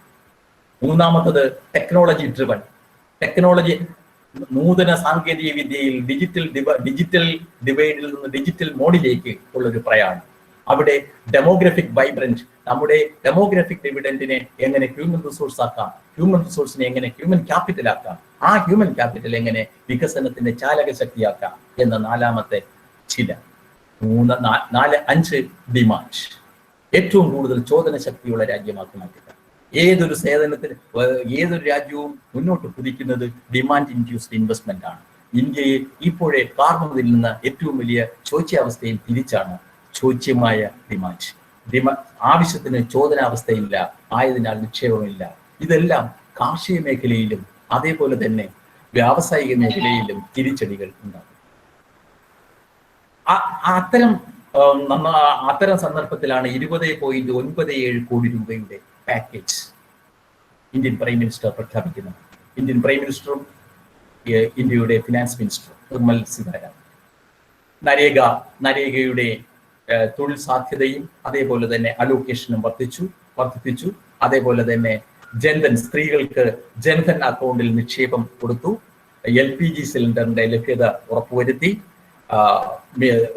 സോഷ്യൽ സെക്യൂരിറ്റിയുടെ ഒരുപാട് വൻതോതിലുള്ള പമ്പിംഗ് കൊണ്ടുവന്നു. പക്ഷേ ഇതെല്ലാം ജനങ്ങളിൽ എങ്ങനെ റീച്ച് ചെയ്തു എന്നുള്ളതാണ് കോവിഡിന്റെ പശ്ചാത്തലത്തിൽ നമ്മൾ വിലയിരുത്തേണ്ടത്. ഇത്തരം സന്ദർഭങ്ങൾ നോക്കുമ്പോൾ നമുക്ക് മനസ്സിലാക്കാൻ കഴിയുന്നത് ഇന്ത്യയുടെ ഫിസ്ക്കൽ പോളിസി മെഷേഴ്സും അതേപോലെ തന്നെ മോണിറ്ററി പോളിസി മെഷേഴ്സും പലപ്പോഴും കോൺഫ്ലിക്റ്റ് ഓഫ് ഇൻട്രസ്റ്റ് എന്ന് പറഞ്ഞു കഴിഞ്ഞാൽ താല്പര്യങ്ങളുടെ സംഘർഷം. കാർഷിക മേഖലയുടെ താല്പര്യം നൽകുന്നത് വ്യാവസായിക മേഖലകൾക്ക് വിരുദ്ധമാകുന്നു. കോവിഡ് ഇൻഡ്യൂസ്ഡ് ഹെൽത്ത് ഇൻവെസ്റ്റ്മെന്റും ഹെൽത്ത് എക്സ്പെൻഡിച്ചറും പലപ്പോഴും ലൈവ്ലിഹുഡ് ഇൻട്രസ്റ്റിന് താല്പര്യക്കുറവായി മാറുന്നു. Therefore, there is a vital conflict of interest between the monetary policy and fiscal policies of the government. That is quite evident, and I am not at all looking into the details. Why? Because we have to confine to the Kerala economy. Then let us ഈ പശ്ചാത്തലത്തിലാണ് നമ്മൾ കേരള ഇക്കോണമിയെ നോക്കുന്നത്. Kerala economy നമുക്കൊരിക്കലും Kerala economy, ഞാൻ ആദ്യമേ പറഞ്ഞു, കേരള ഇക്കോണമിയെ നമുക്കൊരു തുരുത്തായിട്ട് കാണാൻ കഴിയില്ല. You can't visualize the regional economy. Kerala is a watertight compartment. It is nothing but a part and parcel of the integrated federal structure of the Indian economy. And where Kerala, what is Kerala? We should know. That is, it is a globalized region. Ever since at least the fag end of the 18th century, because of thanks to the trade, the heritage of trade, the legacy of trade, especially the Middle East trade, and other, even some European economies. And it is anyhow we have been conferred with an adjective or a nickname. I would say it is a nickname, that is a God's own country. Why God's own country? And it is having an equivocal meaning, not a direct hinting meaning, but I would say this God's own country itself is having God's own country with paradoxes, and that is that equivocal. We do have high human development, and that we will always be proud of that. We do have a high education index. Why we do have a high health index? Why? Whether it is delivering in this pandemic? This is a question. This is a larger question. While we look into our achieved functionings means simian concept. If you do have that achieved functionings at a larger level, which is acclaimed all over the world, even by UNDP, that this, look at that region, that is Kerala, for its high human development. Whether that achieved high human development is reciprocating the pandemic situation, a old situation where it is helping the society to safeguard from dilemma, dichotomy, and deprivations. That is a question. And what is Kerala? The 1/3 of India's the region's income is not coming from within the region, but because of the globalized income, and that is a migrant remittance income. And that means very, very crucial one. 1/3 of India's expatriate remittance is coming from the different countries, and especially from the Middle East economies. What is the Middle East economy, where the 4.7% of its economy is being shrinked, that I have already shown. Therefore, Middle East economy is being shattered with two things. One is COVID pandemic, and the other is the lurch and the plunging price of the oil and oil products. Therefore, two things are gripping or controlling and negatively the Middle East economy, which is the largest migrant destination of the Keralites or India, Keralites in particular. Then, where COVID is also doing its own business, a negative business, and making headache to their economy. What was India? What was our expectation? The the Indian economy would be growing at 7.5%. The last budget speech of our Honorable Finance Minister, Dr. Thomas Isaac, stated that our expected growth rate would be 7.5%. But that is well ahead of the national average. National average is only 5%, the projected one. But here it is, the projected one was 7.5%. But what is the current rate? It is well below 3.4. And it is said that it would be dwindling like anything in the coming days. Heavily depends upon service sector, but we do not have any productive sector in a manufacturing or even in the small scale industries. We are having a limited geographical space and a geographical entity. But the entire area, entire economic activity and the income accruing area is the service sector. That is almost I would say 2/3. That is 62% of 66% is 2/3. But here almost 62% of the state domestic product is coming from the service sector alone. Thanks to the health sector, thanks to the education, thanks to the tourism, thanks to the banking and other service sector, real estate and other things. Therefore, the regional economy is a servitized economy and a service-centric economy. And but at the same time, you should have a history. Every economics cannot be explained. Economy and economics cannot be explained without history or without a political economy. Therefore, you should have a synergetic approach. You should have a synthesis or a synergetic view of what is the history of Indian economy and what is the history of the Kerala economy. Is the economy, the political economy of Kerala has surpassed 2 floods, consecutive floods, and now we are under the grip of the third one. At the same time, a pandemic, Nipah virus. Therefore, we had been shattered by the onslaught of floods, the onslaught of Nipah virus ever prior to this COVID, the onslaught of or the fallout of the COVID pandemic. But anyhow, we have been depleted with the inflicted floods and the Nipah virus. And in that context, the impact of COVID pandemic is to be looked into. And that is, it had made its own negative impact on the fiscal economics of the region, and the employment scenario, the investment scenario, as well as the whole investment inducement. At the same time, the 10% of the SDP is coming from tourism alone. Kerala is known for God's own country. God's own country is a brand name to the region, which is being used profusely for marketing the region as a destination for global tourism, including the Kovalam, Munnar, and the other part of Kerala. Therefore, 10% of the SDP is being accrued from one single sector service, that is, single sector tourism. And where now what is happening? Total closure of the trade portals, trade activities, the vendor activities, hotel activities, the restaurants, and what is happening? A loss of $300 million. Therefore, this is very, very severe. This can't be tolerated, withstood by the regional economy, a small economy like Kerala.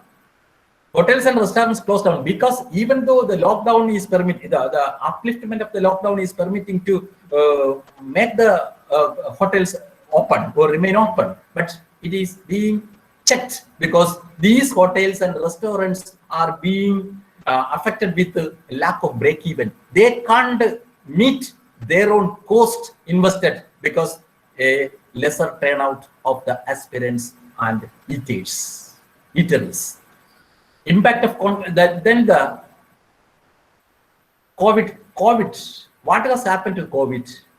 And in the Kerala economy, because we have introduced certain new concepts also in this realm of attacking the onslaught of COVID in Kerala. That is, break the chain, community kitchens, and therefore social norms were there. And these social norms, within that social norms, we had knowingly or unknowingly erected certain the concepts, that is a social distancing in social and economic activity. And that had affected our income generating activities. And 45% of the households at the same point of time, on the consumer side and the demand side, people had checked their dine out, purchasing luxury items, confectionaries, cosmetics, which has been severely reflected in the retail market, wholesale market, and the entire trade activities within the region. And the worst affected, I would say, the financial activities, the real estate activities, even the construction activities. 10% of the GDP, the SDP, the state domestic product, is coming from the construction activities alone. But എന്തെന്ന് പറയട്ടെ, നമുക്കറിയാം കേരളത്തിലെ അന്യസംസ്ഥാന തൊഴിലാളികളുടെ രേഖാചിത്രം മാത്രം നോക്കിയാൽ മതി. കൺസ്ട്രക്ഷൻ കേരളത്തിൽ ആര് നടത്തി, അല്ലെങ്കിൽ ആരുടെ സഹായത്തോടു കൂടി നടത്തി? 80% അന്യസംസ്ഥാന തൊഴിലാളികളുടെ ഏറ്റവും ഉയർപ്പിന്റെയും പരിണിത ഫലമായിട്ടാണ് ഇന്ത്യയിൽ കേരളത്തിലെ തൊഴിൽ മേഖല, മാനുവൽ തൊഴിൽ മേഖല അല്ലെങ്കിൽ കായിക തൊഴിൽ മേഖല നിലനിന്നത്.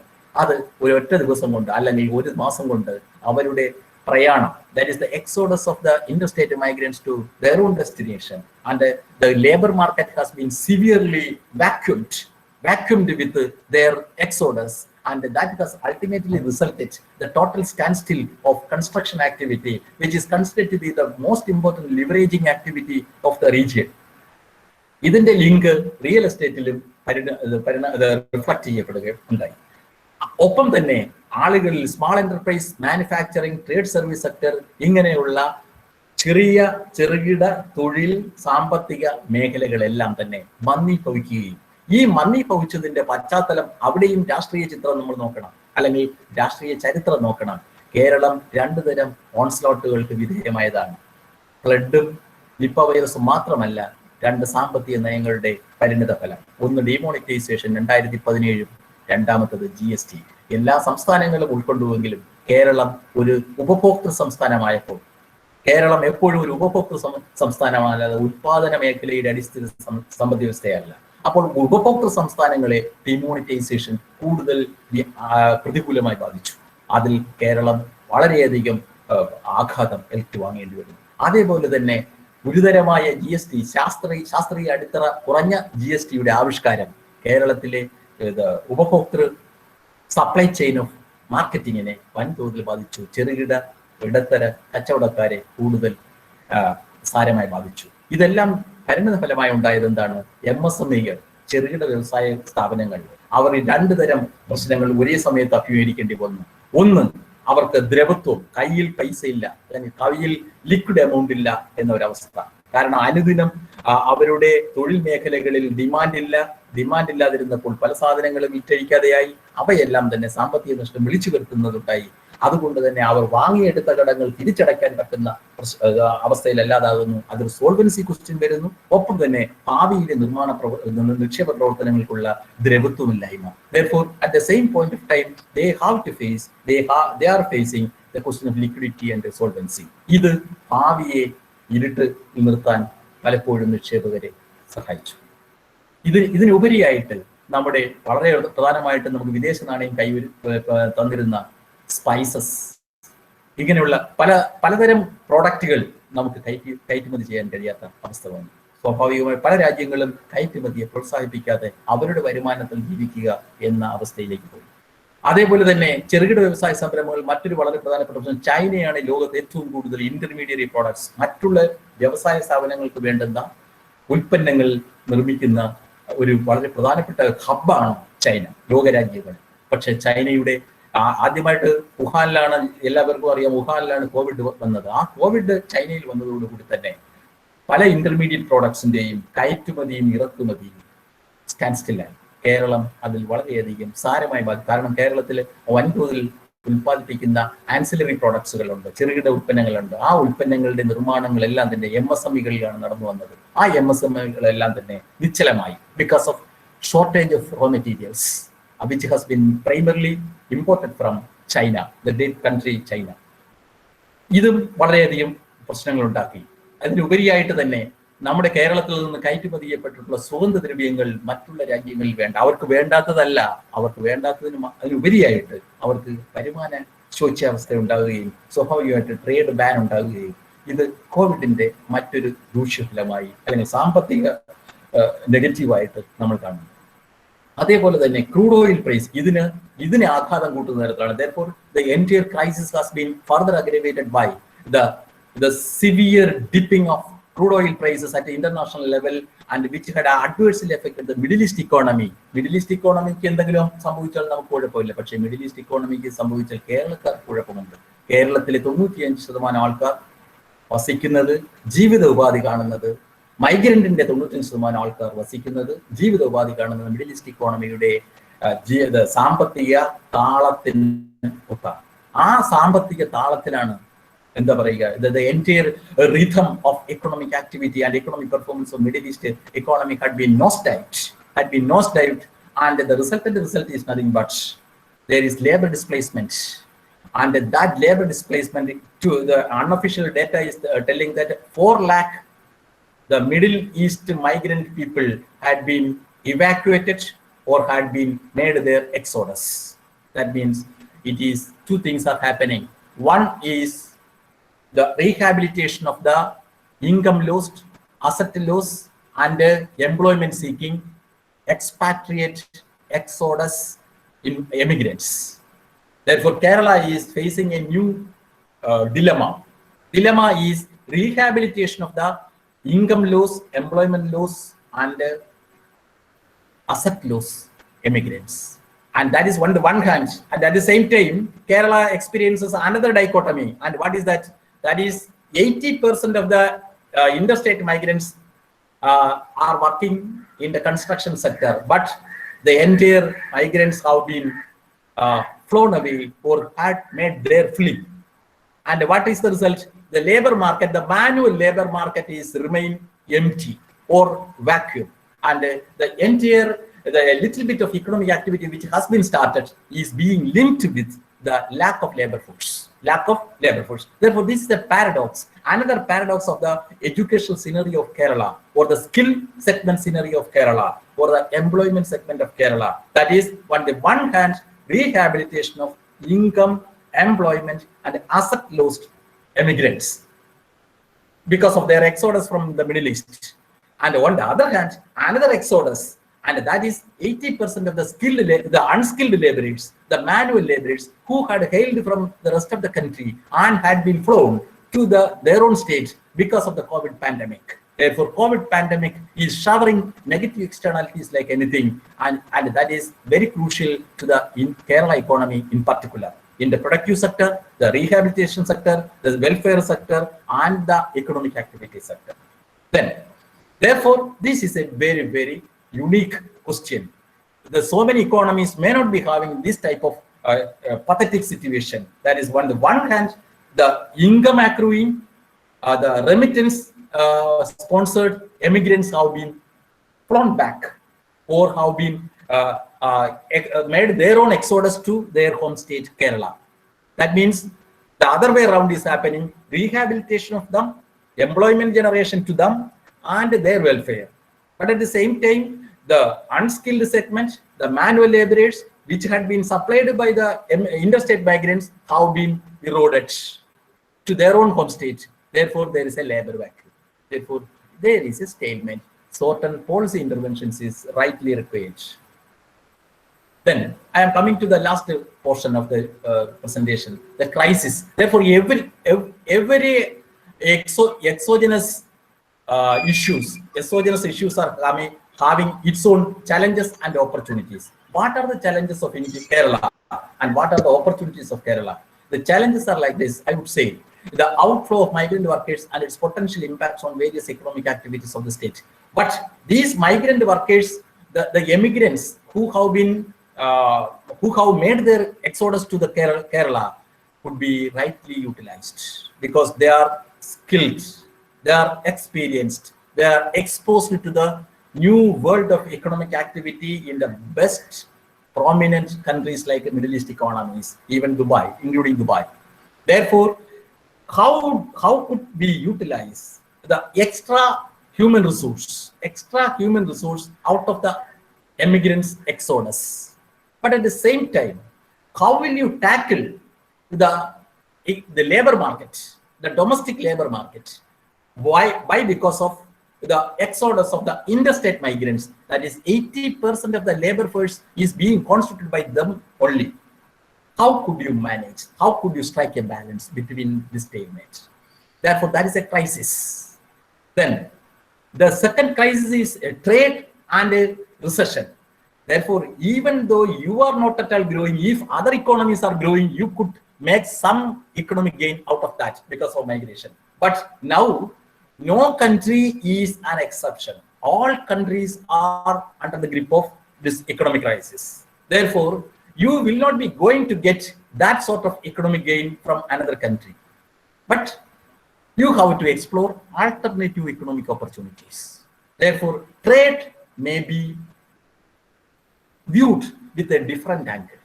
That is very important. Therefore, conventional trade activities may not be a very, very solace for any economy, than Kerala in particular. Then Kerala, what is our government, state government had already given certain moratorium to extra expense and extravaganza. And they have targeted the employees first and then the other economic activities. But it is mounting up. It is stated that almost a two-digit mark, we are nearing to the two-digit mark of state fiscal deficit, means we have to tighten our belts. We have to go for a tightening of our belt, that is economic activities. That is also a larger question for the days to come. Then, what is COVID?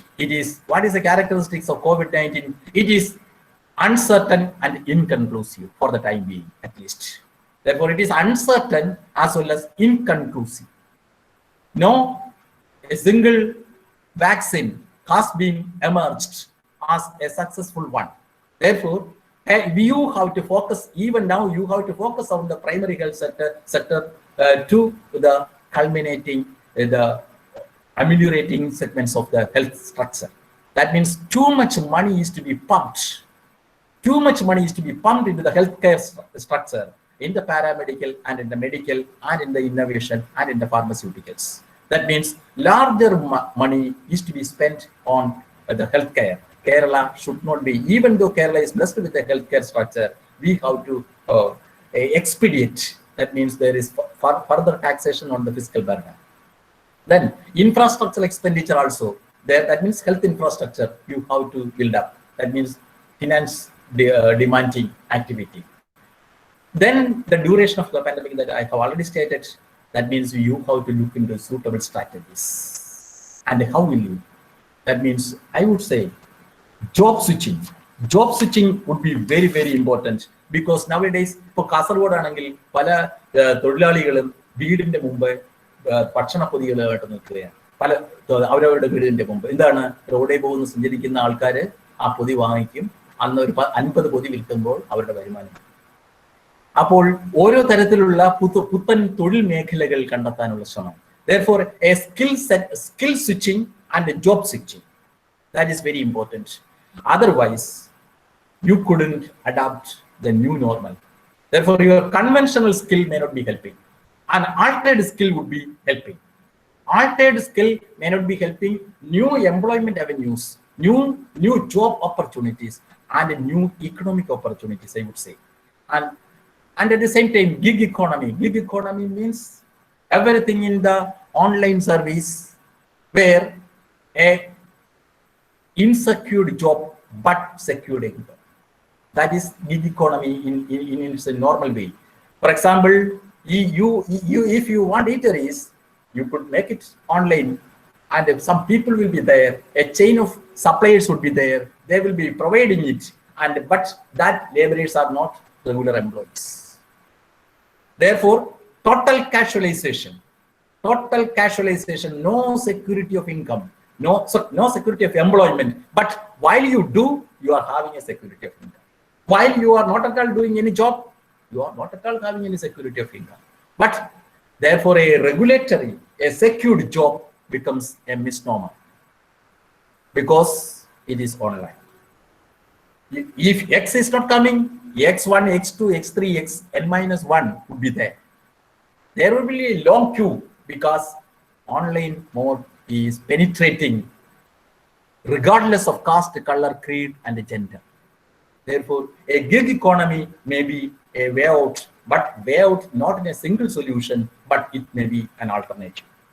But the last but not the least is that a single regional economy can't do the whole things together unless otherwise a nation's help or a macro support from the government. And here the supply chain of economic activity could be dovetailed with the state as well as the center. Then only. And what is our opportunities? For example, we do have certain extra area of comparative advantage in the electrical, electronic, and other IT sections, where our human resources could be tuned. At the same time, those persons who had made their exodus from the Middle East could be utilized for this type of area. And even in the construction activities, they could impart their own acquired skill segments, because they belong to semi-skilled and high-end skill. They are having a semi-skilled segment and at the same time high-end skill, because of exposure makes the difference. Your bookish knowledge may not be the helping one. Your experiential learning would be the best one. Here, these immigrant people are having the experiential learning because out of the hard work they have been exposed to. And that would be an added advantage where we could utilize their expertise in new projects, where their added skills could be adopted. Then I would say how our government has succeeded in the initial phases to fight the COVID-19, because we do have a larger segment in the strengthening up of LSDIs, local self-government institutions, and the social capital, and at the same time the neighborhood groups, the very, very widespread, well-knit social groups, neighborhood groups, including Kudumbashree. And therefore, this is a very important repository or resource repository. This is a very important resource repository where the mode should be a participatory approach and the leader should be LSTIs. I would say LSTIs could do a larger space because they could identify the resource mapping. What is the resource in a particular region, in a particular ward, in a particular panchayat, in a particular municipality, and they could make it as a repository, and they could make viable project within that region. That would be helping to say that would be more vocal about local. That has already been uttered by our Honorable Prime Minister. That is, we should have an indigenous outlook in income generating activity, employment generating activity, with mobilization of the local resource, and that local resource may be a cross section of the immigrant, the migrant, as well as the indigenous. Therefore, the immigrant, the migrant, as well as the indigenous people, and where the coordinator should be LSTIs, because they do know the in and out of the human resource of that particular locality, where what is the strength of that society, what is the weakness of that society, what is the opportunity of that society, what is the threat of that society. Therefore, a participatory mode with a local resource, and the community farming is the best classical example. Now, each and every universities and colleges and campuses are the endowed versions of community farming kitchens. Sorry, the community kitchens. Therefore, wow, that is a very, very important. At the same time, digitalization and online using of academia. Now, I would say that the Keralites are having a better opportunity in the days to come because we are the brightest. We should be proud of that. And if we are imbibing, if we are instilling by ourselves new vistas of knowledge in the digital modes, digital devices and digital applications, that would helping without any physical migration, you could fetch income, you could fetch employment, you could fetch social acceptability. Therefore, I would say Kerala is having a better opportunity. Why? Because we do have experience, we do have knowledge, we do have exposure, and that means what is lacking is a coordination with a will, a coordination with a will. I would say Kerala is having a bright future in the coming days, as and when we are dominating over this pandemic, COVID-19. And once again, I thank all the faculty members and the institutions for giving me an opportunity to present this. And if you do have queries, I will be waiting for that. Okay, thank you. Thank you, sir.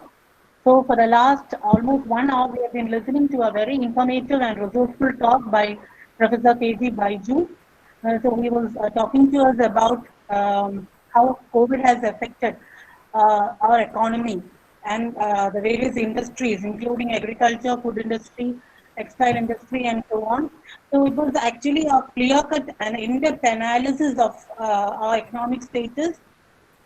And with empirical evidence, he was giving all these position, the economic position of our country and especially of our state. So I'm sure he has done a lot of homework for such a resourceful talk.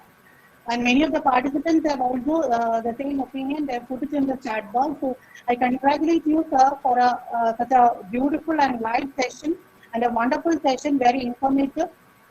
So now it's the time for a discussion. If you have any of the participants, if you have any doubts or clarifications, you are free to talk to Baiju sir.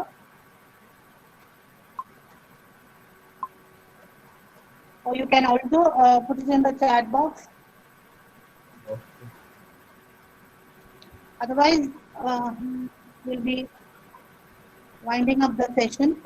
Okay. പാർട്ടിസിപ്പൻസിന്റെ ഒന്നും എനിക്ക് തോന്നുന്നു വലുതായിട്ട് വരുന്നില്ല. അവർ പറഞ്ഞേക്കുന്നത് sir ഒന്ന് മാത്രമേ ഉള്ളൂ, white collar job sir എന്ന് പറഞ്ഞോട്ടെ സാർ. വളരെ എക്സലന്റ് ആയിട്ടുള്ള കുറെ ഇൻഫർമേഷൻ ശരിക്കും നമുക്ക് കിട്ടി സാറിന്റെ ഈ ടോക്കിൽ നിന്ന്. എസ്പെഷ്യലി സാർ സ്റ്റാർട്ട് ചെയ്ത തന്നെ അൺഎംപ്ലോയ്മെന്റ് സെക്ടറിന്റെ ഒരു ഭീകരതയെ നമുക്ക് കാണിച്ചു തന്നിട്ടുണ്ടാണ്. അപ്പൊ അതുപോലെ തന്നെ ഇപ്പം സാറ് വന്നു നിന്നത് തന്നെ ഒരു സ്കിൽ സ്വിച്ചിങ്, ജോബ് സ്വിച്ചിങ്, അതിന്റെ ആവശ്യകത എത്രത്തോളം ഉണ്ടെന്ന് നമുക്ക് മനസ്സിലാക്കി തരുവാണ്. എസ്പെഷ്യലി ഒരു നല്ല കാര്യം കൂടെ കേട്ടത്, Kerala it's are the brightest എന്ന് കേട്ടപ്പോ ഒരു ആശ്വാസവും തോന്നുന്നു സാർ. അപ്പൊ ആ സ്കിൽ സ്വിച്ചിങ്ങിന്റെ ഒരു ആവശ്യകത സാർ ഒന്ന് 2 സെന്റൻസിൽ മാത്രം ഒന്ന് നമ്മുടെ പാർട്ടിസിപ്പൻസിന് വേണ്ടി അത്രയും എസെൻഷ്യൽ ആണെന്നൊന്ന് പറഞ്ഞെങ്കിൽ കൊള്ളാൻ തോന്നുന്നു. വളരെ ഗംഭീരമായിരുന്നു. Why? Because skill. For example, I would cite an example from my own department or my own case. That is, I do have a PhD in economics, but whether I am capable enough to prepare a budget of a department or an institution, not a department, but a university. If an expert opinion is being sought from me, I do not have that sort of experiential exposure of, that is a budget preparation. That is the one thing. The second one, a project report writing. For example, a PhD degree holder. Almost all of the PhD, I would never be saying that all the PhD degree holders do not know how to write a project report. But for a company or an MSME, a project report is being asked to be prepared. A PhD holder may not be preparing that. But a viable project, then the MD of that MSME is asking, make it as a viable one. The project report writer may be having the lacuna to explain how, on what grounds the project would be a viable one, economically viable one. Therefore, the question of experience and rationalization with the field experience or institutional experience or organizational experience. That is why the new education policy from the 6th standard onwards, certain vocationalization with instilling skill elements among the students, because students are marching towards degree fetchers. and that process should be diverted, where a psychological inclination is to be instilled. A psychological inclination may be instilled that is along with your academic laurels, you should have a skill segment ladder. That is a skill ladder with the academic ladder. That is an intertwining of skilling and academic domain. That is why, therefore, each and every segment, for example, an MSc Physics may not have that much experience in an IT degree holder, sorry, IT certificate holder, because IT certificate holder is having certain practical experience. MSc in that particular area itself, they may not be having that sort of exposure. They are having a limited lab experience, but the other one is having hands-on experience. Therefore, this is a very important area. I hope that skilling, that we people at our earlier age, it was that. Okay. Okay, thank you very much. ഞാൻ പ്രമോദ് പറഞ്ഞോളൂ. Sir വളരെ colourful ആയ wonderful ആയ class ആയിരുന്നു sir. ഞാനൊരു economics PG കഴിഞ്ഞ ആളാണ്. പക്ഷെ ഒരുപാട് നാളുകൾക്ക് ശേഷം എക്കണോമിക്സ് കേട്ടപ്പോൾ ഒത്തിരി സന്തോഷം സാർ. അതൊന്നാമത്തെ. ഞാൻ ചോദിക്കുന്ന കാര്യം എന്ന് പറയുന്നത് എന്റെ മനസ്സിലുള്ളൊരു സംശയമാണ്. നമ്മുടെ പ്രൈമറി സെക്കൻഡറി സർവീസ് മേഖലകളിൽ മൊത്തം മറുനാടൻ തൊഴിലാളികളാണ് വർക്ക് ചെയ്തിരുന്നത്. അതിന്റെ ഒരു എനിക്ക് തോന്നുന്നു സാർ കണക്ക് കൃത്യമായിട്ട് അറിയുമ്പോൾ 80% മറന്നു പോയെന്ന് കേൾക്കുന്നു. 80%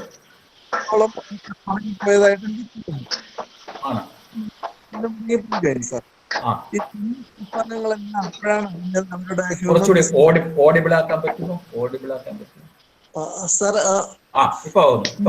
ചെന്ന സംസ്ഥാനങ്ങളില് അവര് ചെന്നപ്പോഴാണ് ഇത്രയും ഹ്യൂമൻ റിസോഴ്സ് പുറത്തു പോയതെന്ന് പല നോർത്തിലുള്ള സംസ്ഥാനങ്ങൾ അറിഞ്ഞെന്ന് തോന്നുന്നു. അവരവിടെ പോളിസീസ് ഒക്കെ ഡ്രാഫ്റ്റ് ചെയ്ത് അവർക്ക് അവിടെ എംപ്ലോയ്മെന്റ് കൊടുക്കാണ്, പ്രൊവിഷൻ ഉണ്ടാക്കുന്നു എന്നൊക്കെ വാർത്തകളിൽ കാണാറുണ്ട്. ഇവര് മടങ്ങി വന്നില്ലെങ്കിൽ നമുക്ക് ഉദ്ദേശിക്കുന്ന രീതിയിൽ മുമ്പോട്ട് നീങ്ങാൻ പറ്റുമോ? കാരണം നമ്മളെ ഷോർട്ടേജ് ഓഫ് സ്കിൽഡ് അല്ലെങ്കിലും അൺസ്കിൽഡ് ആയാലും ലേബറിന്റെ ഷോർട്ടേജ് കാലങ്ങളിലെല്ലാം ഫേസ് ചെയ്യേണ്ടി വരില്ലേ സാർ? അതിന് നമ്മൾ എവിടുത്തെ മാനുവൽ ലേബർ ഒരിക്കലും സഫീഷ്യന്റ് ആവുമെന്ന് തോന്നുന്നില്ല. അപ്പം നമ്മൾ വിചാരിക്കുന്ന പ്രോഗ്രസ് ഉണ്ടാക്കിയെടുക്കാൻ പെട്ടെന്ന് എളുപ്പമാണോ? നല്ലൊരു ക്വസ്റ്റ്യൻ ആണ്, നല്ലൊരു ക്വറിയാണ്. This a simple but meaningful question. ഇത് ഇപ്പോൾ എൻ്റെ ഒരു കുട്ടി PhD ഈ ഏരിയയിലാണ് ചെയ്തത്. കഴിഞ്ഞ് EPW ആർട്ടിക്കിളൊക്കെ വന്നതാണ്, എക്കണോമിക് ആൻഡ് പൊളിറ്റിക്കൽ വീക്കില്. അതിന്റെ ആർട്ടിക്കിൾ, റിസർച്ച് ആർട്ടിക്കിൾ വന്നു, ഓഗസ്റ്റിലാണ് വന്നത്. അപ്പോൾ ഇതിനകത്തുള്ളൊരു നല്ലൊരു ക്വസ്റ്റ്യൻ എന്ന് പറയുന്നത്, കേരളത്തിന്റെ സമസ്ത മേഖലയിലും നമ്മൾ എഴുതി വെച്ചിരിക്കുന്ന sentence even from the cradle to the graveyard. Cradle എന്ന് പറഞ്ഞാൽ അറിയാലോ, ക്രാഡിൽ ടു ദ ഗ്രേവിയാർഡ് ആരാ വർക്ക് ചെയ്യുന്നത്? അന്യ സംസ്ഥാനം, മറുനാട്. കണ്ണൂരത്തെ ഗ്രേവിയാർഡ്, ശ്മശാനം സൂക്ഷിക്കുന്നത് ബംഗാളിയാണ്. നമ്മൾ സർവേ എടുത്തതാണ്. അപ്പോ എല്ലാ മെഡിക്കൽ ഏരിയകളിലും അവരുടെ പുറം തൊഴിലെല്ലാം ചെയ്യുന്നത് ഇവരാണ്, പുറം തൊഴിൽ ചെയ്യുന്നത്. പക്ഷേ ഇവർ എത്ര പറഞ്ഞാലും നമുക്കിവിടെ അവർക്ക് അവിടെ കിട്ടുന്ന 200 രൂപയാണ് മിനിമം വേജ്. നമ്മുടെ ഇവിടുത്തെ മിനിമം വേജ് 550 രൂപയാണ്. സാർ കേൾക്കുന്നുണ്ടോ? 200 രൂപയാണ് അവിടുത്തെ മിനിമം വേജ്. ഏത്? ബീഹാറില്, ബംഗാളിലത്, ഉത്തർപ്രദേശിലെ മാക്സിമം അവർക്ക് കിട്ടുന്നത് 250 രൂപയാണ്. നമുക്കിവിടെ മിനിമം നമ്മൾ കൊടുക്കുന്നത് 550 റുപ്പീസാണ് ഇപ്പോൾ. ആ 550 രൂപ, അതുകൊണ്ടാണ് ഇവിടുത്തെ മൈഗ്രേഷൻ വേജ് ഇൻഡ്യൂസ്ഡ് മൈഗ്രേഷനാണ്. അല്ലാതെ കേരളത്തിന്റെ സൗന്ദര്യം ആസ്വദിക്കാനല്ല അവർ വരുന്നത്.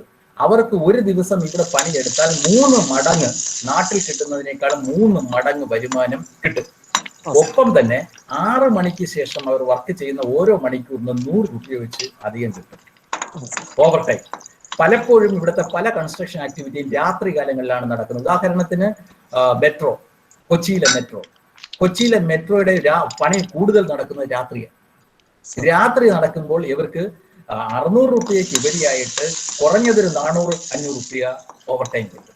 അപ്പൊ സ്വാഭാവികമായിട്ടും ഇതൊരു കനിയാണ്, അവരുടെ ഒരു മൈനാണ്, ഒരു ഗോൾഡ് മൈനാണ്. Kerala is set to be the gold mine. നമ്മൾ ഇവിടുന്ന് റിസർച്ചർ തന്നെ വെസ്റ്റ് ബംഗാളിലും ബീഹാറിലും പോയി ഈ മൈഗ്രൻസിന്റെ മറ്റൊരു റിഫ്ലക്ഷൻ വേണ്ടി അവരിൽ നിന്ന് ചോദ്യം ചോദിച്ചു. അപ്പൊ അവിടുത്തെ ഫാമിലികൾ പറയുന്നത് കേരളം എന്ന് പറഞ്ഞാൽ നമ്മുടെ സ്വപ്ന ലോകമാണെന്നാണ്, സ്വപ്നഭൂമി എന്നാണ് പറയുന്നത്. കാരണം 280 രൂപയ്ക്ക്. അതുകൊണ്ട് ഈ കോവിഡ് എന്ന് മാറുന്നുവോ അല്ലെങ്കിൽ കോവിഡിന് ഒരു ശമനം എന്നുണ്ടാകുന്നുവോ 60% ആൾക്കാർ വരും. കാരണം ഞാൻ ഇതിന് ഒരു ഉദാഹരണം കൂടെ പറയുന്നു. എല്ലാഞ്ചിയുടെ ഹിന്ദുവിൽ കഴിഞ്ഞ ആഴ്ച വന്ന റിപ്പോർട്ടാണ്. എല്ലാഞ്ചിയിൽ ആകെ മൈഗ്രന്റ് പോപ്പുലേഷൻ തൊഴിലാളികൾ 2 ലക്ഷം. ഇപ്പോൾ അവിടെ 1 ലക്ഷം ആൾക്കാരേ ഉള്ളൂ, ബാക്കി എല്ലാവരും പോയി. അപ്പോൾ എല്ലാഞ്ചി എന്ന് പറയുന്ന ഏറ്റവും വലിയ കൺസൾട്ടന്റ് കൺസ്ട്രക്ഷൻ കമ്പനിയായ എല്ലാഞ്ചി, ലാർസൻ ടർബോ, അവർക്ക് പോലും തൊഴിലാളികൾ ഇല്ലായിരിക്കുകയാണ് ഈ സന്ദർഭം. Because of COVID only. They will come back. പക്ഷേ കേരളത്തിൽ ഇങ്ങനെ ഒരു ആപ്രിഹെൻഷൻ ഉണ്ട്. അവർ എല്ലാവരും ഇപ്പൊ നിതീഷ് കുമാർ ബീഹാറിൽ തിരിച്ചു വിടൂല എന്ന് പറയുന്നുണ്ട്, CM നിതീഷ് കുമാർ. പക്ഷേ 250 നിന്നും അവർക്ക് 550 കൊടുക്കാൻ കഴിയില്ല. അവരുടെ ഇക്കോണമി അത് പെർമിറ്റ് ചെയ്യുന്നില്ല. Their economy, Gujarat, they will not permit. That is a steep doubling of income. അവർ പെർമിറ്റ് ചെയ്യുന്നില്ല. പക്ഷെ കേരളത്തിലെ 550 അല്ല 600 ഇവർ തൊഴിലാളികളെ കിട്ടിയില്ലെങ്കിൽ 700 ആക്കാനും റെഡിയാകും. പക്ഷേ റെഡിയാകുമെന്ന് പറയുമ്പോൾ ഒരു ആപ്രിഹെൻഷൻ ഉണ്ട്. ഇനി ഇവിടെ ഗൾഫ് ഇൻകം കുറഞ്ഞാൽ എന്തായിരിക്കും? പ്രൊഡക്റ്റീവ് സെക്ടറിലെ ഇൻകം കുറഞ്ഞാൽ ഇത്തരത്തിലുള്ള ഡിമാൻഡ് പ്ലേസ് ചെയ്യാൻ നമുക്ക് കഴിയില്ല എന്നൊരു ക്വസ്റ്റ്യൻ. പക്ഷെ എന്തായാലും അവർ വരും എന്നാണ് നമുക്ക് ശുഭപ്രതീക്ഷ. വന്നില്ല എങ്കിൽ നമ്മൾ തൊഴിൽ രംഗത്തേക്ക് കുറച്ചു പേര് കൂടി ഇറങ്ങും എന്നുള്ള അവസ്ഥയുണ്ട്.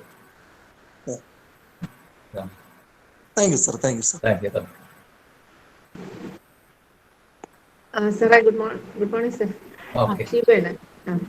സാറേ ഇപ്പോ നമ്മുടെ ന്യൂ എഡ്യൂക്കേഷൻ പോളിസി അനുസരിച്ച് ഈ പെർമനന്റ് ജോബിന്റെ കാര്യം, പെർമനന്റ് സ്റ്റാഫ്, അതൊക്കെ ഇപ്പൊ കൺഫ്യൂഷനിലാണല്ലോ സർ. ലെക്ചർ പോസ്റ്റ് ആയാലും ടീച്ചിങ് പോസ്റ്റ് ആയാലും ഭാവിയിൽ എന്താവും എന്നുള്ള പെർമനൻസി നമ്മൾ ഉദ്ദേശിക്കുന്ന കാര്യം പോകുന്നു. അതുപോലെ തന്നെ ഈ അൺഎയ്ഡഡ് സ്കൂളുകൾ നാളെ എന്താകും എന്നുള്ളതും കൺഫ്യൂഷൻ ഉണ്ട്. വെച്ചാൽ ഈ ഗൾഫ് മണിയുടെ വരവ് കുറയുന്നു എന്നാണല്ലോ നമ്മൾ എക്സ്പെക്ട് ചെയ്യുന്നത് ഇനിയിപ്പോ നാളെ ഭാവിയിൽ. അപ്പൊ അങ്ങനെയൊക്കെ വരുമ്പോ നമ്മുടെ ഈ എഡ്യൂക്കേറ്റഡ് വൈറ്റ് കോളർ മാത്രം ഉദ്ദേശിക്കുന്ന ആൾക്കാരുടെ ആ സ്ഥിതി എന്തായി മാറും, അല്ലെങ്കിൽ നമ്മുടെ കുട്ടികളോട് എന്തെങ്കിലും ഒരു പറയാനുള്ളത് സാറിന്റെ അഭിപ്രായം? 3 തരം ജോബേ ഉള്ളൂ ഇപ്പോൾ. Blue collar, green collar, white collar. Blue collar, green collar, white collar. ഇപ്പോ ഞാൻ ഔദ്യോഗികമായിട്ട് പറയുന്നതല്ല, പക്ഷെ പല തൊഴിലിടങ്ങളിലും പോസ്റ്റ് ഗ്രാജുവേഷനോ PhDയോ കഴിഞ്ഞ ആൾക്കാർ തൊഴിലെടുക്കുന്നത് അവരുടെ അക്കാദമിക മികവിന്റെ അടിസ്ഥാനത്തിൽ അതിന് അനുയോജ്യമായോ അനുഗുണമായോ അനുരോധമായ ഒരു തൊഴിലല്ല. എന്തുകൊണ്ടെന്ന് പറഞ്ഞു കഴിഞ്ഞാൽ തൊഴിൽ മേഖലയിലെ അവസ്ഥയെ മനസ്സിലാക്കിക്കൊണ്ടുള്ള ഒരു കരിക്കുലമല്ല നമ്മുടെ സർവകലാശാലകളിലോ വിദ്യാഭ്യാസ സ്ഥാപനങ്ങളിലോ ഉടലെടുക്കുന്നത്. ഇനി പുത്തൻ വിദ്യാഭ്യാസ നയം 280ഓളം പേജുകൾ അല്ലെങ്കിൽ 70ഓളം പേജുകളുള്ള അതിൽ ഒരു സ്ഥലത്ത് പ്രതിപാദിക്കുന്നുണ്ട് 10 വർഷം കൊണ്ട് അഫിലിയേറ്റഡ് കോളേജുകൾ വേണ്ട എന്ന് പറയുന്നുണ്ട്. ഒപ്പം തന്നെ ഏത് കോളേജുകൾക്കാണോ സ്കില്ല് ഡെവലപ്പ് ചെയ്ത് അവരവരുടേതായ വിദ്യാർത്ഥികൾക്ക് തൊഴിലിടങ്ങളിലേക്ക് പ്രാപ്യമാക്കാൻ കഴിയുന്ന കോളേജുകൾ ഉണ്ടാകുന്നുവോ, അല്ലെങ്കിൽ അത്തരം കരിക്കുലം ഡെവലപ്പ് ചെയ്ത് പ്രൊമോട്ട് ചെയ്യപ്പെടുന്നുവോ, അവിടെ വിദ്യാർത്ഥികൾ എത്തുകയും ആ വിദ്യാർത്ഥികളെ എത്തുന്ന അവസ്ഥയിൽ ആ കോളേജുകളെ ഓട്ടോണമി ആക്കി മാറ്റുകയും ഓട്ടോണമസ് ഇൻസ്റ്റിറ്റ്യൂഷൻ ആക്കി മാറ്റുകയും അതിന് അഫിലിയേഷൻ വേണ്ട. ഓട്ടോണമസ് ആകുമ്പോൾ അഫിലിയേഷൻ വേണ്ട. അപ്പോൾ കോളേജുകൾ എന്ന് പറയുന്ന സങ്കല്പം 10 വർഷം കൊണ്ടില്ലാതാകും. ഒന്ന്. അപ്പൊ അങ്ങനെയുള്ള ഇൻസ്റ്റിറ്റ്യൂഷണൽ സ്ട്രക്ചർ തന്നെ മാറുകയും ഓറിയന്റേഷനിൽ സ്കിൽ എന്ന് പറയുന്ന 6ാം ക്ലാസ്സിൽ തന്നെ കുട്ടിയെ സ്കില്ലിന്റെ മോഡുലേഷൻ അനുസരിച്ച് അല്ലെങ്കിൽ ഇൻക്ലിനേഷൻ അനുസരിച്ച് കുട്ടിയെ മാറ്റുക, കുട്ടിയെ ഡൈവേർട്ട് ചെയ്യുക, അവരുടെ കരിക്കുലത്തെ അവർക്ക് തന്നെ ചൂസ് ചെയ്യാനോ അല്ലെങ്കിൽ അവരുടെ മോട്ടിവേറ്റ് ചെയ്യപ്പെടുന്ന മെന്റർ ആരാണോ ആ മെന്റർ വഴി മോട്ടിവേറ്റ് ചെയ്യുകയും ചെയ്യുക. സ്വാഭാവികമായിട്ടും സുസ്ഥിരമായ ഒരു തൊഴിൽ എന്ന് പറയുന്നത് ആ കൺസെപ്റ്റ് മാറേണ്ടി വരും എന്നുള്ളതാണ്. കാരണം തൊഴിലുണ്ടാകും, അത് സുസ്ഥിരമാണോ എന്നുള്ളത് that depends upon the person, the calibre of the person, skill set of the person and എന്താ പറയുക the energy of the person. ആ വ്യക്തിയിൽ അടിസ്ഥിതമാണ്. എനിക്ക് ഇപ്പോൾ അമേരിക്കയിലെ ഒരു ജോലി നല്ല മിടുക്കരായ ഒരു തൊഴിലാളിക്ക് ജോലി അന്വേഷിച്ച് പോകേണ്ട കാര്യമേ ഇല്ല. അടുത്ത കോൺട്രാക്ട് അപ്പോൾ വരും, പുതിയതായിട്ട് റിവൈസ് ചെയ്താൽ മതി ആ contract. Therefore, he should be performing and delivering. With skill switching. ഇതാണ് പ്രധാനപ്പെട്ട കോൺസെപ്റ്റ്. സ്കിൽ സ്വിച്ചിങ് ആണ്. ജോബ് സ്വിച്ചിങ് ആൻഡ് സ്കിൽ അല്ല, job switching through skill switching. Job switching through skill switching. നമ്മളിലുള്ള ആർമറി ഓഫ് സ്കില്ലുകൾ മാറ്റണം. The armory of skill segments and skill repository has to be altered with the right permutations and combinations. To the right permutations and combinations in tune with the changing job market. അപ്പം നമ്മുടെ തൊഴിലിടങ്ങൾക്കനുസരിച്ച് കരിക്കുലത്തെ നമ്മൾ develop ചെയ്യണം. അതുകൊണ്ടാണ് അവർ യൂണിവേഴ്സിറ്റികൾ, Amity university വന്നത്, യാൻ university വന്നത്, alliance university നിൽക്കുന്നത്, Christ university നിൽക്കുന്നത്. അപ്പോൾ കുറച്ചുനാൾ കഴിയുമ്പോൾ ഈ യൂണിവേഴ്സിറ്റികൾ മാത്രം നിലനിൽക്കുന്ന ഒരു സന്ദർഭം വന്നുകൂടായികയൊന്നുമില്ല. കാരണം എന്താണ്? അവർ ജോബ് മാർക്കറ്റിന്റെ അടിസ്ഥാനത്തിൽ കരിക്കുലത്തെ ഡെവലപ്പ് ചെയ്യും. അവരുടെ സ്ഥാപനങ്ങൾ, അവരുടെ കോർപ്പറേറ്റ് കമ്പനികൾക്ക് അനുഗുണമായിട്ട് കരിക്കുലം ഇവിടെ ഡെവലപ്പ് ചെയ്യുന്നു. അപ്പോൾ ഇതൊരു ഫീഡ്ബാക്ക് സപ്ലിമെന്റിങ് ഇൻസ്റ്റിറ്റ്യൂഷൻ ആയിട്ട് യൂണിവേഴ്സിറ്റി മാറും അവരുടെ കോർപ്പറേറ്റ് സ്ഥാപനങ്ങളുടെ. സ്വാഭാവികമായിട്ടും ജോബ് സ്വിച്ചിങ് കിട്ടും. അപ്പൊ ആ കുട്ടികൾ അങ്ങോട്ട് പോകും. അപ്പൊ ഇവിടെ സ്ഥാപനത്തിൽ കുട്ടികളെ കിട്ടാതെ വരും. കാരണം എന്താണ്? ഈ കുട്ടിക്ക് അവിടെ പോയാൽ സ്കിൽ സെഗ്മെന്റ്, ആവശ്യത്തിനുള്ള സ്കിൽ സെഗ്മെന്റിന് അനുസരിച്ചുള്ള ഒരു ട്രെയിനിങ്ങോ അല്ലെങ്കിൽ ഇൻപുട്ടോടെ കിട്ടും. Imparting of ideas and experiential learning അവിടെ ഉണ്ടാകും. ഇനി നോളജ് കൊടുക്കണ്ട, knowledge is there, knowledge in the public domain. Then what is required? Skill upgradation, skill acquisition, skill diversion, skill switching. അതാണ് കുട്ടിക്ക് വേണ്ടുന്നത്. Knowledge which is given by the public, which is given the public domain and which is being supported and facilitated by the digital devices. അതാണ് ഗുണം. അപ്പൊ സ്വാഭാവികമായിട്ടും ഒരു curriculum develop ചെയ്യുന്നത് വളരെ ഒരു challenging ജോബാണ്.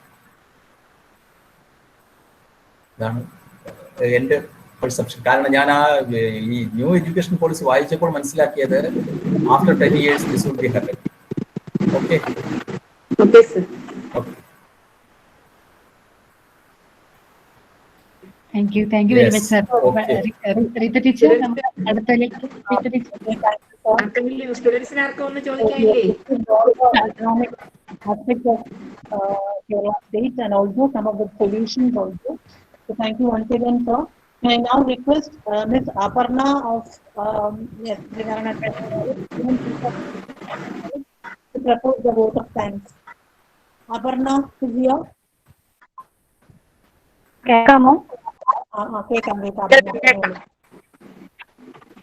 Okay.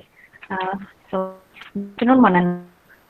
It was very informative and interesting, and it is my privilege. It has to be in the webinar. Acknowledge the gratitude for dear principal, Dr. Sheba P. Ma'am, for her efforts and the whole.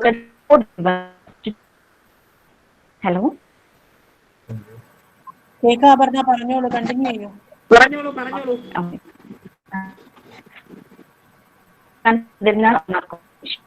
So thank you so much, ma'am. And I would like to express thanks to Dr. Ma'am, as a coordinator of our college, for us and such a series in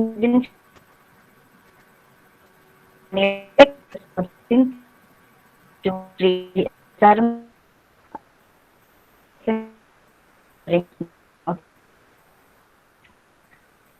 I must appreciation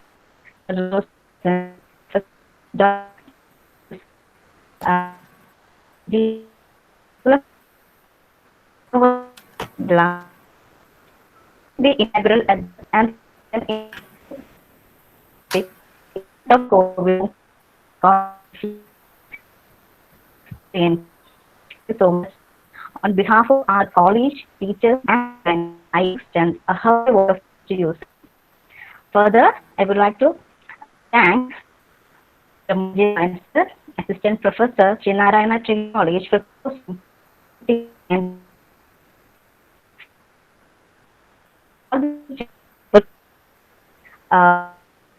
not for and effort. Last but not least, participate. On complete the conversation is not and clear. Disturbing one. It is not clear.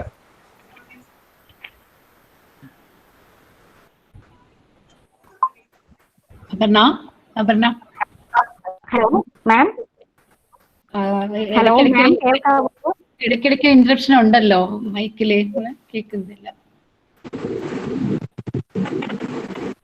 കുഴപ്പമില്ല, പറയട്ടെ. അയാളെ mic കുഴപ്പമാണ്.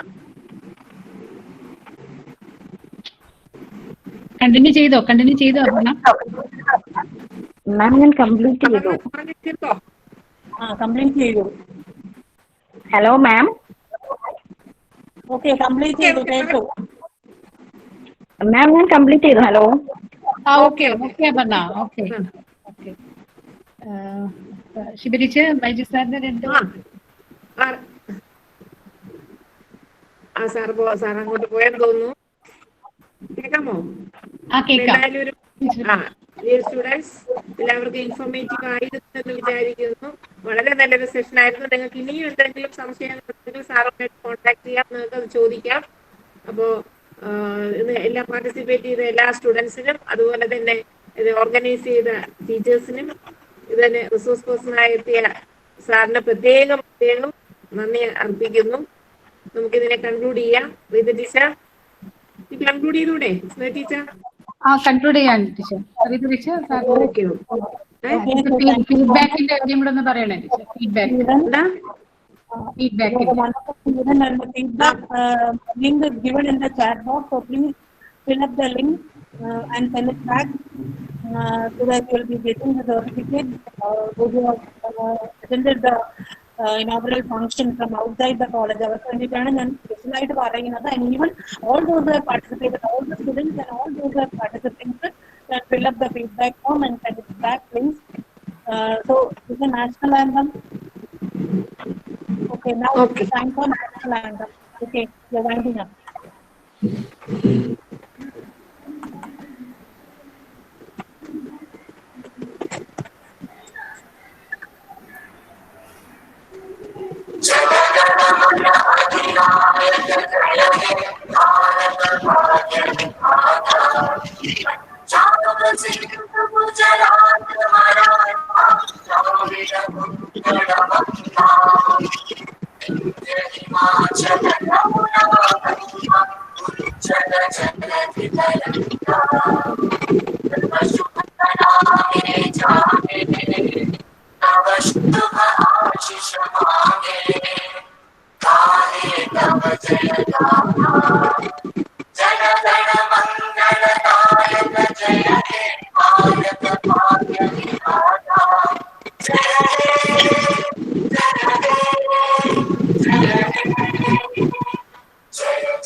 Okay, thank you. Thank you, everybody.